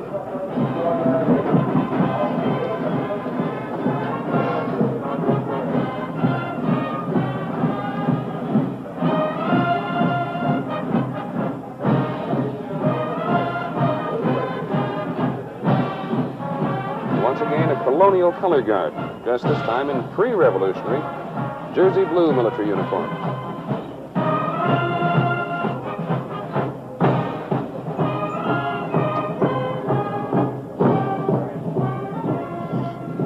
We've come a long way in our quest and our search, as we still do search for the Great Society, and one of the ways in which I think we've progressed probably faster than any other, and some people think too fast, is in the field of communications. The New Jersey float welcomes and salutes the field of communications with their satellites and their ancient telephones. And this float, by the way, was donated by the Communications Workers of America. They've got a moving thing on top there. Interested spectators. Now, Georgia, and I'm really looking forward to the Georgia float coming up. Well, although Lyndon Johnson lost the state of Georgia, he's got one of his closest friends, certainly in the South, in Governor Carl Sanders of Georgia. Handsome, articulate, he went right down the line for Johnson. And He's Johnson not related smiles to and me, waves. by the way. Well, if he's handsome and articulate, if you maintain your same level of conversation, I think you'd like to be. Well, I do think, though, that Texas and the Georgia governors represent our most attractive men in that office. We see a lot of pennants at the beginning of parades, and that one from Dalton, Georgia, which you just saw pass off the right of your screen, is rather original. They carry as their pennant a roll of carpet.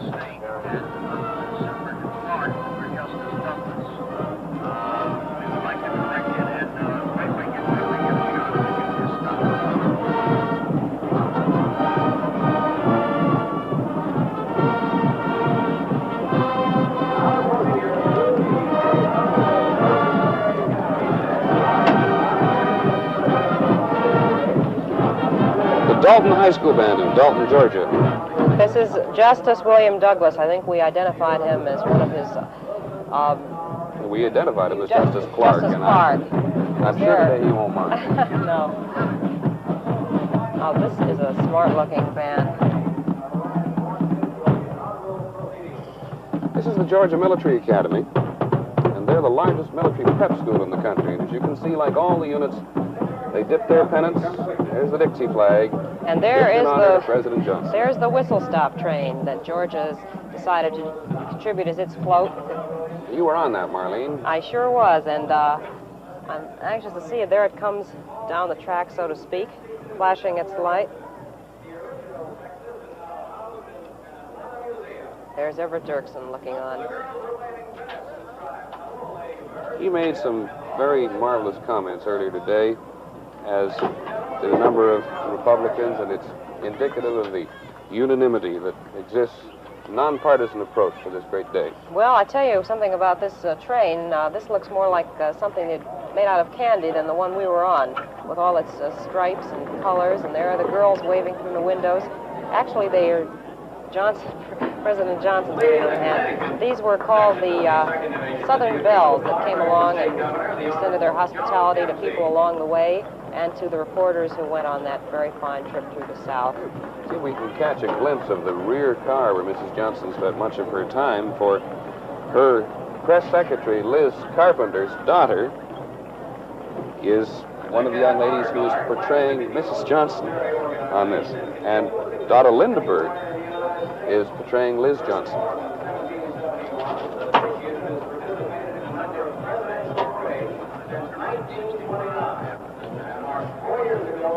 We'll continue Inauguration 65 after this message.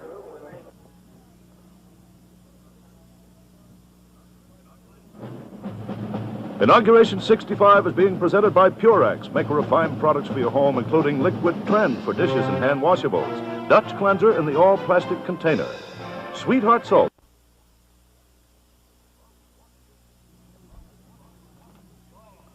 From Washington, D.C., ABC News continues its coverage of Inauguration 65. Here again are Marlene Sanders and Peter Jennings at the White House.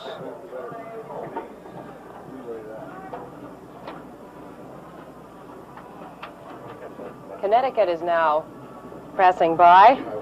They have a float having to do with the March of Dimes, and we'll see what they have in mind. You know, most of these floats were supposed to have something to do with the Great Society, and I think if we look hard enough, we can justify almost all of them on those grounds. Well, Connecticut boasts that they carry the biggest dime in the world on their float, Marlene, but it won't buy anything. Made of tinfoil. And we're moving Governor John along. Volpe, the Republican governor from Massachusetts, he effectively blasted through that great Democratic tide last November in a normally Democratic state. President Johnson applauds him as well. Speaking of people who should be applauded, we welcome back to our booth Howard K. Smith. Nice to have you. Trouble getting here, Howard? And Ed Morgan just came in the door, too. They made their way finally down from the Capitol.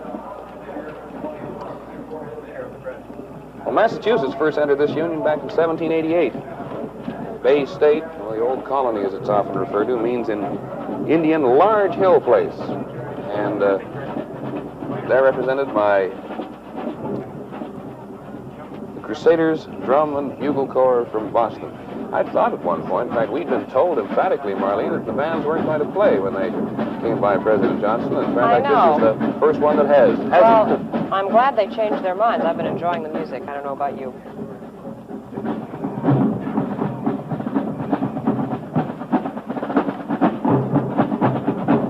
It looks to be an all-brass band. It might have been quite noisy if it had been playing, aside from the drums.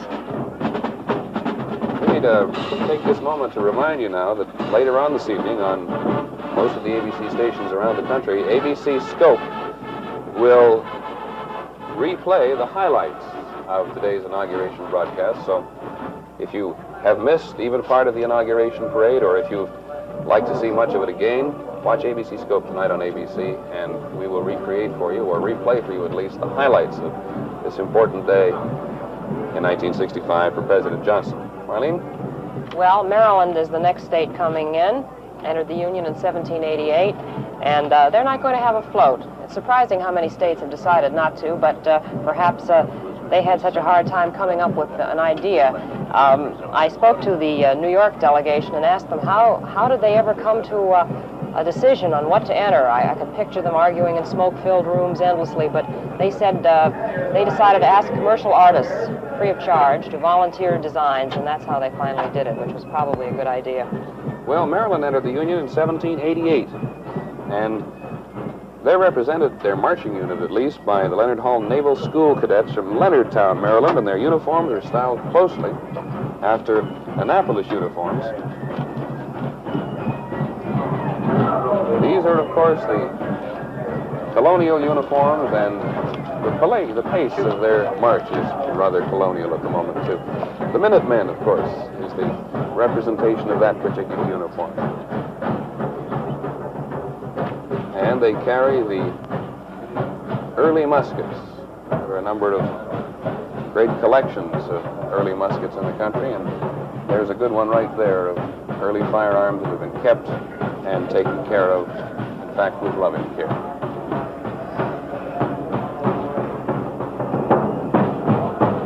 This group seems to have a representation of a little more elderly men participating.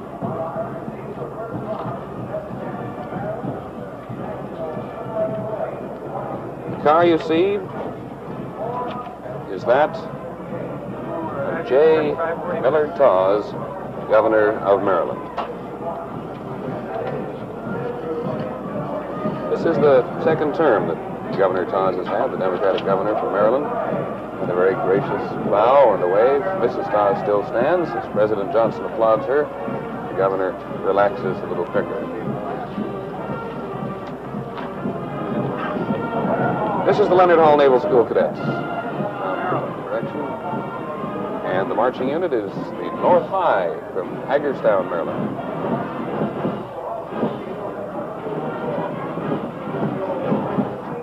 Secretary, the Interior Udall looks on.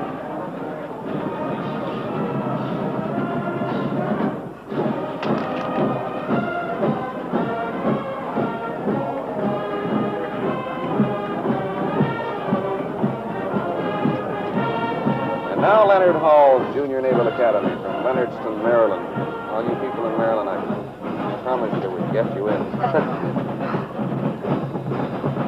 These uniforms, you can see very closely, are modeled after the Annapolis ones.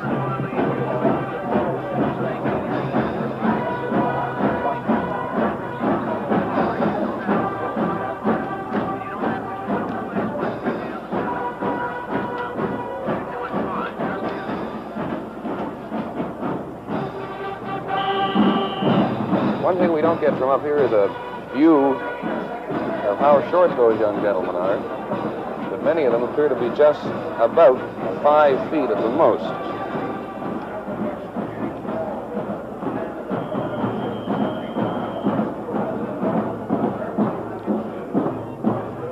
Flag of North Carolina, direction South Carolina, and the governor, Donald Russell.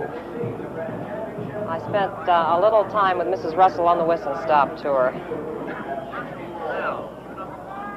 We shall return in just a moment with our Inauguration 65 after a message from the Purex Corporation.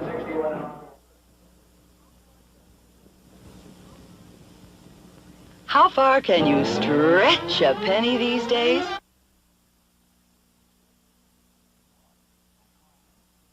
Product. So try Instant Fells tomorrow. We're back on Pennsylvania Avenue with the Inauguration Parade 1965 as the people of America pass in honor and in tribute to President Johnson. And we're way, way up high. Passing beneath us as we go down now to, I guess, just about my favorite winter pastime, Arlene. I don't know about you. New Hampshire, the heart of some of the most beautiful skiing in the eastern U.S.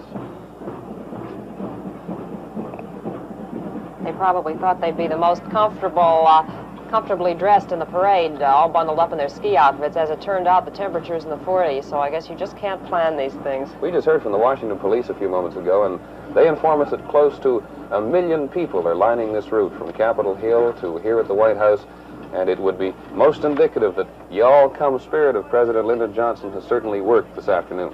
In fact, it worked so effectively in the household, in the White House itself, that is it Lucy Marlene, I think, or Linda Bird is having to sleep on a cot while 3 of her friends from Texas take over her bedroom. I'm not sure how much she approves of her father's inviting all these people and throwing her out of her bed. Well, Lucy invited some of these people herself, so she can't blame her father.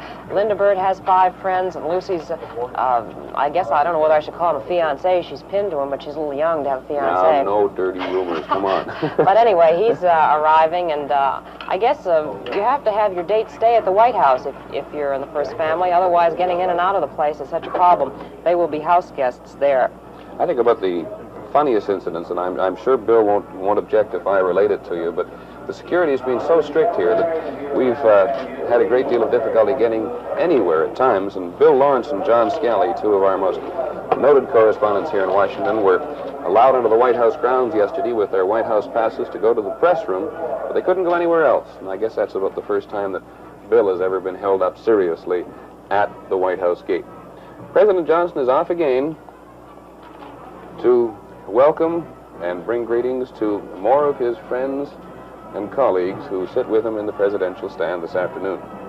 Actually, he's been very attentive to the parade as the units have been going by. He's really been giving them a hand. He and the Vice President have been having a wonderful time. And the Marines are coming.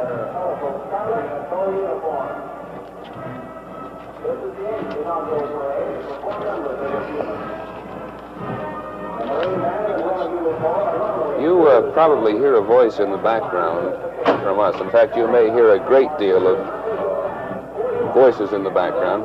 There's Nicholas Katzenbach, right, acting Attorney General. We're now just about to get into the 3rd division of today's parade, which means that as they pass by, we get the 1st band, 71 members, the Marine Corps ceremonial battalions. Let's listen. Anchors away. No, correction, the halls of Montezuma.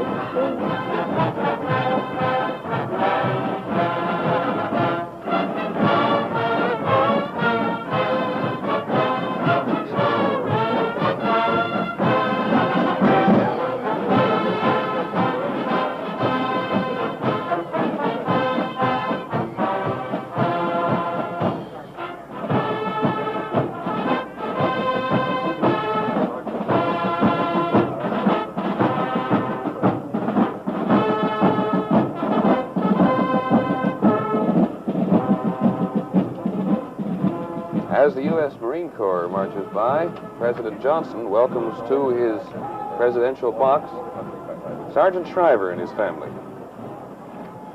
Very attractive children, and they certainly can't complain about the view from the parade, from that vantage point.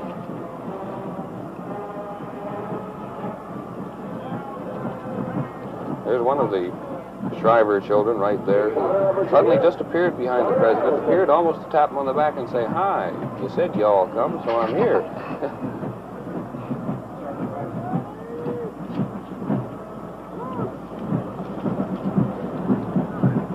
There's his daughter. Girls don't want to be left out, even if they've been left out of the parade. Chewing frantically. From the neighboring state of Virginia, Governor Albertus Harrison and Mrs. Harrison, paying tribute to the President. Governor Harrison is up for re-election this year, and what better way to get a look at everybody and have everybody have a look at him as an inauguration parade.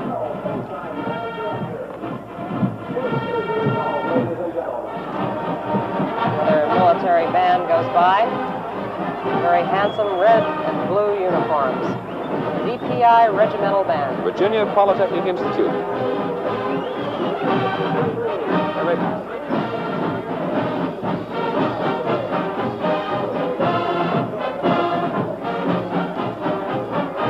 Formations have been perfect, straight lines all the way.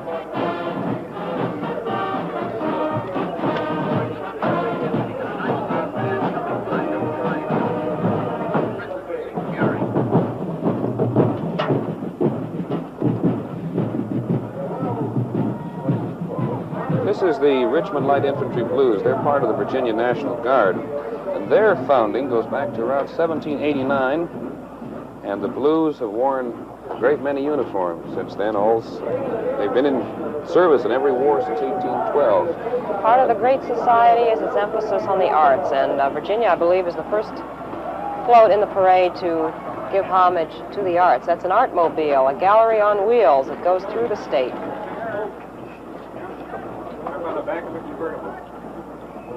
Well, here's smiling, affable Nelson Rockefeller, Governor of New York, and happy Rockefeller, his wife, waving not only to the President, but to everybody. Well, he may be running for office again soon, who knows? Well, indeed, and Governor Rockefeller surveying a parade route that he tried twice to take. No, that was not Governor Nelson Rockefeller, but the President may have been thinking about him.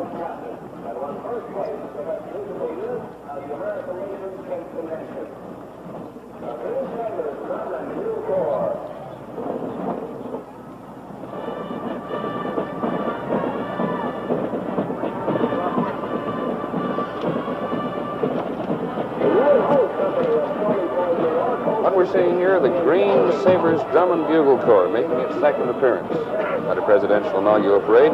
They're from Schuylerville, New York.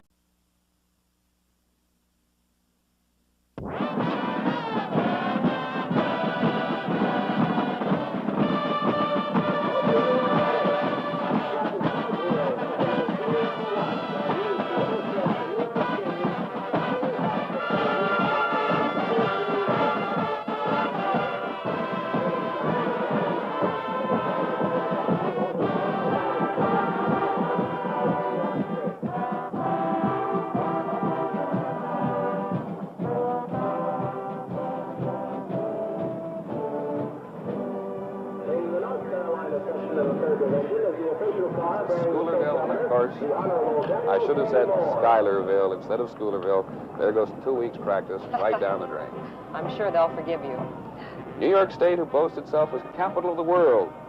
By the way, Peter, this is the only float that's been given permission to show all the flags of the United Nations. And, of course, New York is the home of UN. It's got moving gears, and here Miss Margaret Truman Daniel is looking on with the President. She's a resident of New York at this point.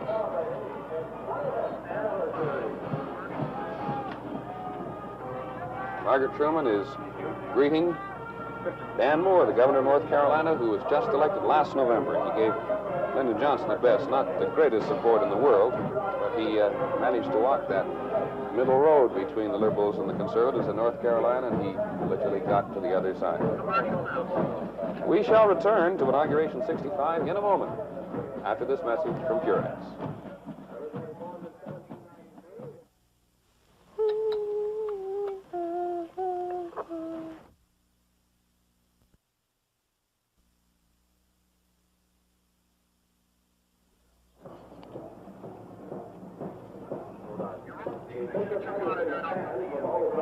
There's one of those great views for which this capital of ours is so very famous. Capitol Hill from the other end, Pennsylvania Avenue, where we sit at the White House. That y'all spirit we've been referring to for the last little while has gripped so many people in the city that they've over-invited to just about everything. I know that the young Democrats had quite a ball here at the Mayflower Hotel last night, and they sent out 30,000 invitations, and I hated to tell their guests, but the Mayflower Ballroom holds 3,000 people. So it was a bit crowded, to say the least.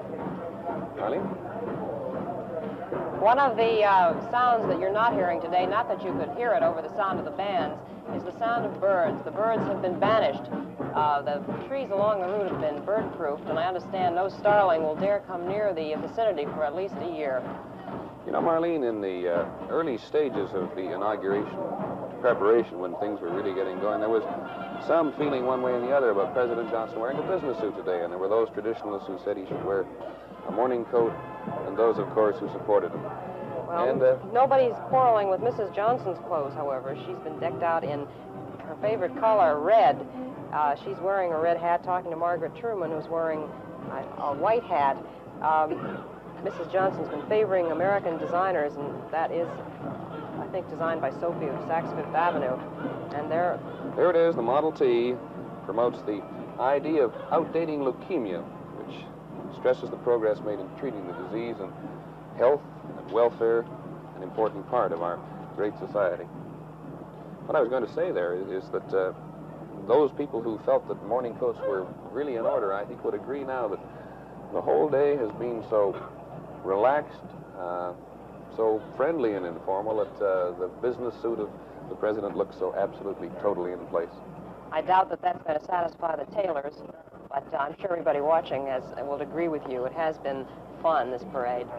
Well, hope the tailors are enjoying themselves anyway.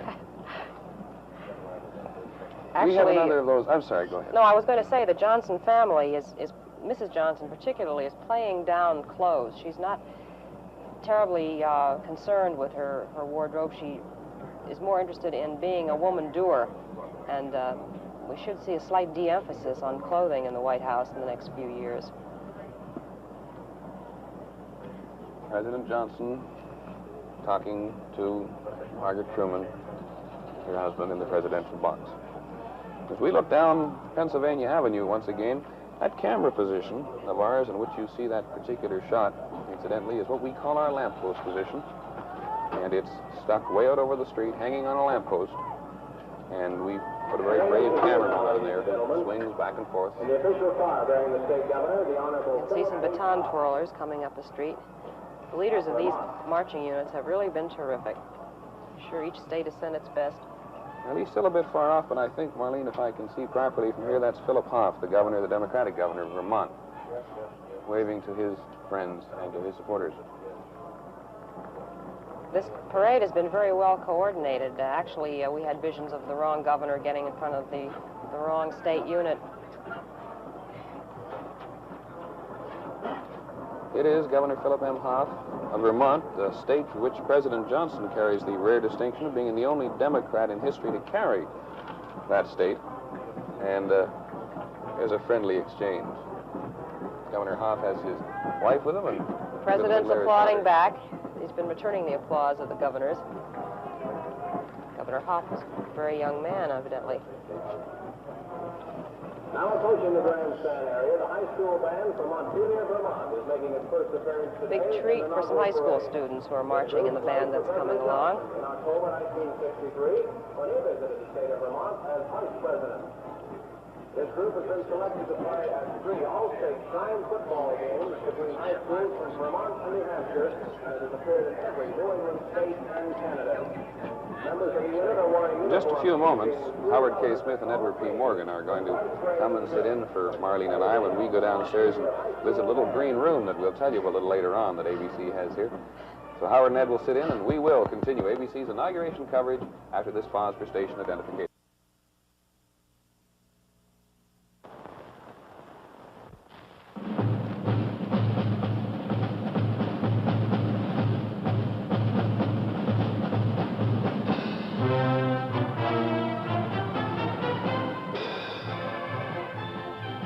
From Washington, D.C., ABC News is bringing you Inauguration 65, a complete report and commentary on the inauguration of Lyndon Baines Johnson as the 36th President of the United States of America. Reported by Howard K. Smith, Edward P. Morgan, Peter Jennings, and Marlene Sanders, leading the ABC News team. Inauguration 65 is being brought to you by Purex, maker of fine products for your home. This famous Purex trademark is your guarantee of best quality. When women speak, Purex listens. That's why we say you'll find the woman's touch in every Purex product.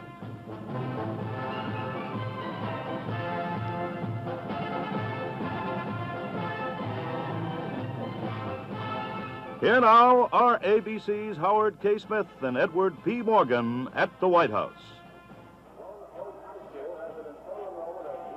The last state delegation to pass was probably one that President Johnson most grateful for of all. It was the state of Vermont, which in 175 years had never voted for a Democratic president, but did it for him. Now this is the state of Kentucky down here. The state of Kentucky is producing its best and fairest, and we are watching Kentucky come up here with the girls, the drum majorettes and the drum major preceding them. Very pretty little girls. The truth be known, Howard, we're really just getting our breath after making a parade route of our own behind the main parade to get from the ABC booth at the Capitol to the one up here at the White House where our two colleagues have been holding forth. Version of my old Kentucky home. The president's expression is vastly different from what it was this morning. It was thoughtful, and this afternoon, it is gay as can be. We have a bulletin. Lord Moran returned to the bedside of Sir Winston Churchill in London. It was the elderly doctor's third visit of today.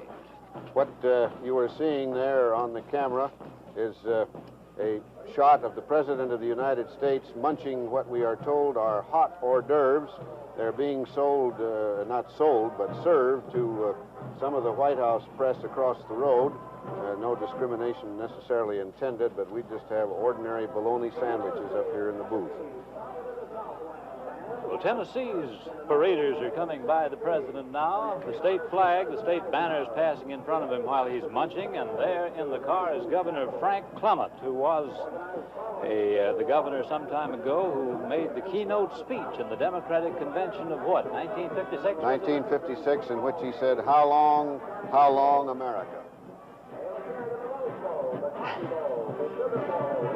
And what he really said there, Howard, to make a little sense, although the phrase may not remain in history, was how long, America, must we look down the long green fairways of indifference, referring to Eisenhower's predilection to the golf course. This is an unusually handsome row of drum majorettes.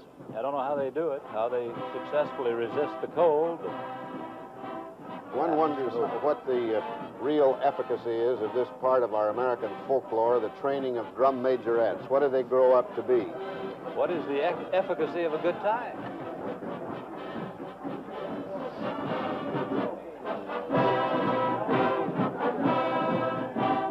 The ROTC marching unit from Tennessee A&I University, known as the Tiger Jets.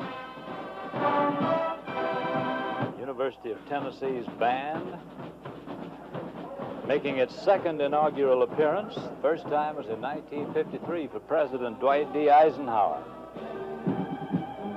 The float, which is coming into view off there in the distance, has a great big scholar's cap on it, a graduation cap, the state seal on top of it.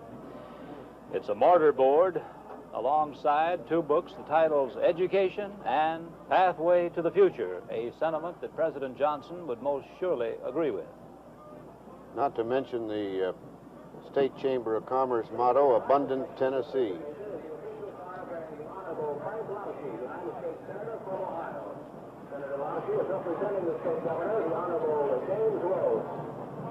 Coming up next is the contingent from the state of Ohio.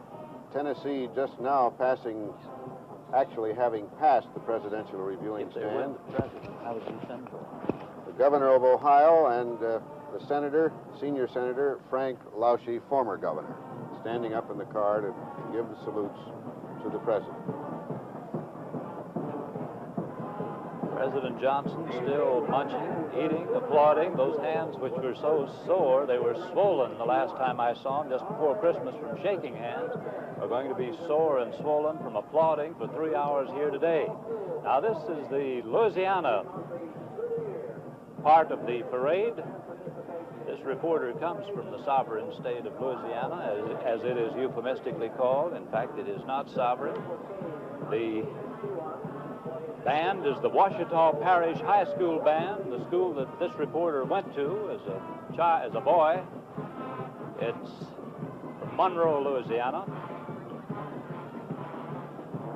Senator Dirksen is looking over the parade route now.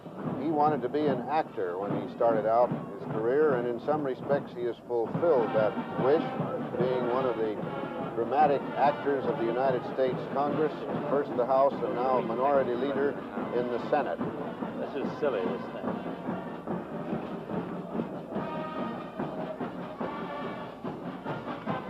And there the Vice President, not elect anymore, but the Vice President in residence of the United States. The first time we've had a living Vice President since November 22nd, 1963.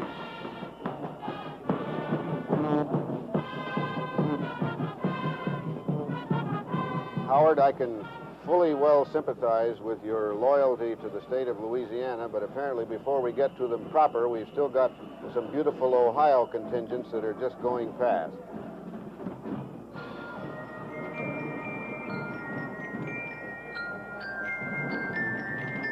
What in the world is this?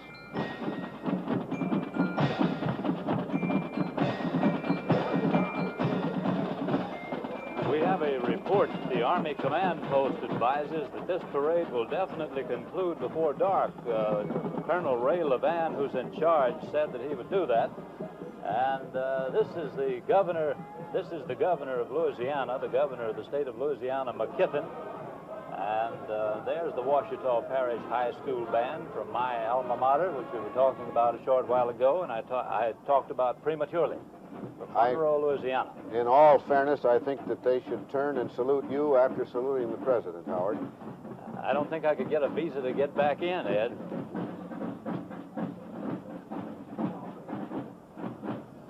There's no Louisiana float. Monroe's up in the northern part of Louisiana.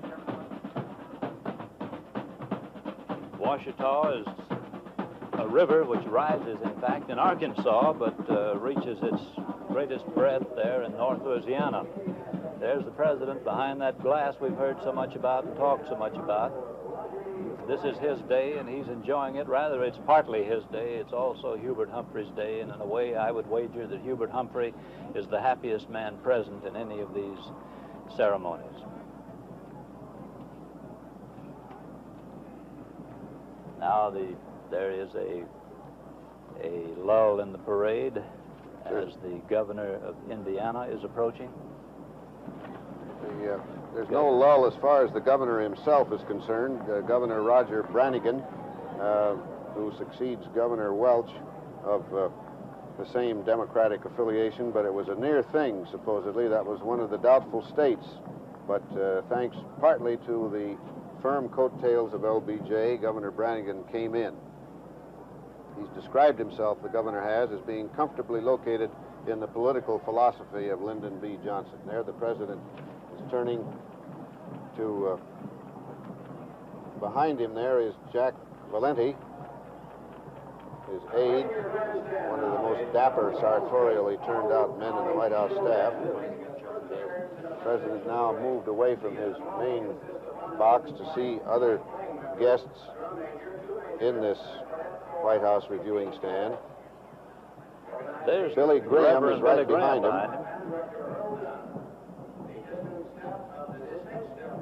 If we are being redundant, Howard Smith and I, you'll forgive us a little because we have not seen this procedure, but we are informed that the president has made a habit of getting up from his seat and going out into the wings and up into the other tiers to greet his guests.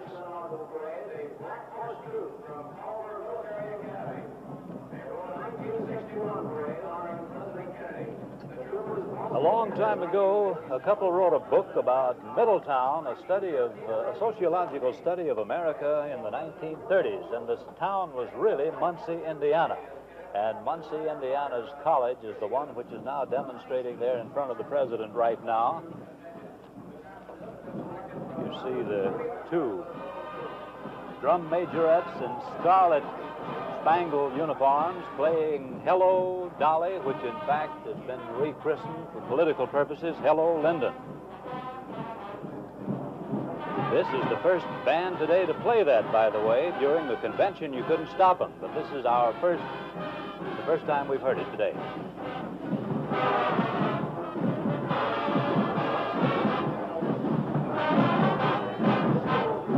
Demonstrations like this that make the manufacturers of musical instruments rub their hands in enthusiasm and gratitude. This is not the first time, I'm sure, that Yankee Doodle Dandy has been heard today. I've heard it twice in just a few minutes. And here come, I believe, the Black Horse Troop of Culver Military Academy.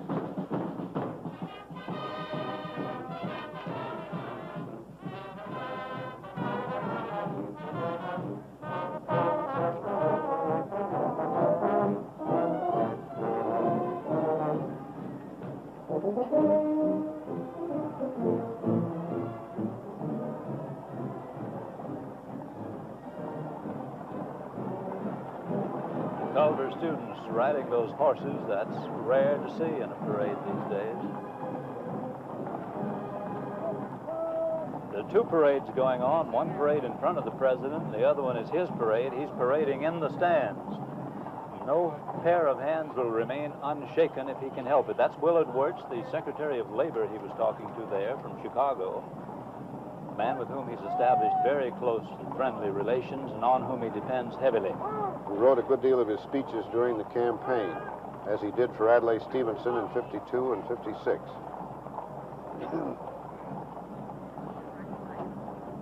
The Secretary of State, Dean Rusk, is peeking out from behind that pillar. The president is talking to him with that typical four-finger gesture of the man from Texas. His chief of the White House Secret Service detail, Rufus Youngblood, is the man following him like his shadow. There, the presidential parade in the stands continues while the presidential parade in front of the stands goes on. The president just passed beneath his own seal, the seal of the president. He's returning now to his place there where he will see a little more of the parade, it is assumed. I think that Mississippi is the next delegation to pass by. Governor Paul Johnson was supposed to be in that car, but I think he turned down the honor. Yes, it just says Mississippi. It doesn't say the governor of Mississippi on the car. Mississippi was carried by Goldwater stronger than Lyndon Johnson carried any state in the Union, better than 87% of the vote. We'll return to Inauguration 65 after a message from the Purex Corporation.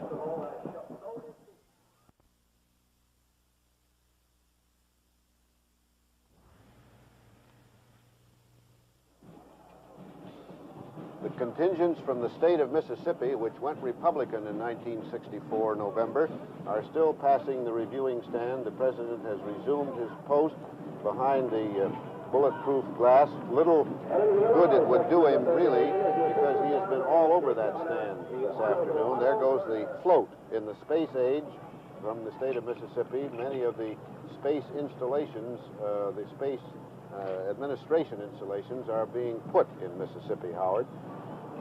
Yet there's Governor Otto Kerner of Illinois, a man who was certainly carried into office by the Johnson landslide. He was not favored to defeat Charles Percy, but he did, and largely thanks to the big vote that President Johnson got.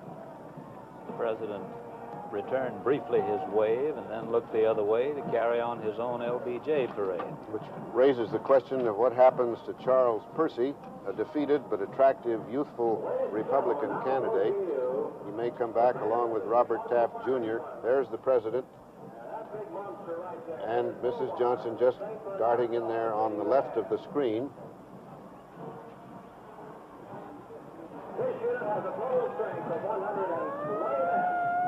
Secretary Wirtz saying goodbye to Vice President Humphrey.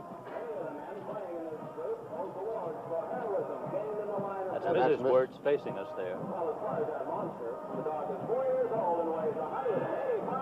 There's Orville Freeman, I believe, behind the President, the Secretary of Agriculture. Mrs. Humphrey. All these people are proteges of Hubert Humphrey. Eugene McCarthy was, Orville Freeman was, and now the new senator is. So Hubert Humphrey really has quite a following in Washington, D.C., in high positions. We've got something coming up here in the livestock situation. Mrs. Orville Freeman there, the handsome lady who was in profile, now facing the camera. One of our more meaningless remarks today was regarding the beagle in the White House, but here is something called Omar, a St. Bernard dog who has paced the band of the Chicago Fire Department for 4 years. It wasn't possible to see whether he had brandy under his chin or not. He had a hat on his head, a Texas hat. The band is the Chicago Fire Department's band, 120 members. And the effects include a siren, we need not tell you, bells and fire extinguishers.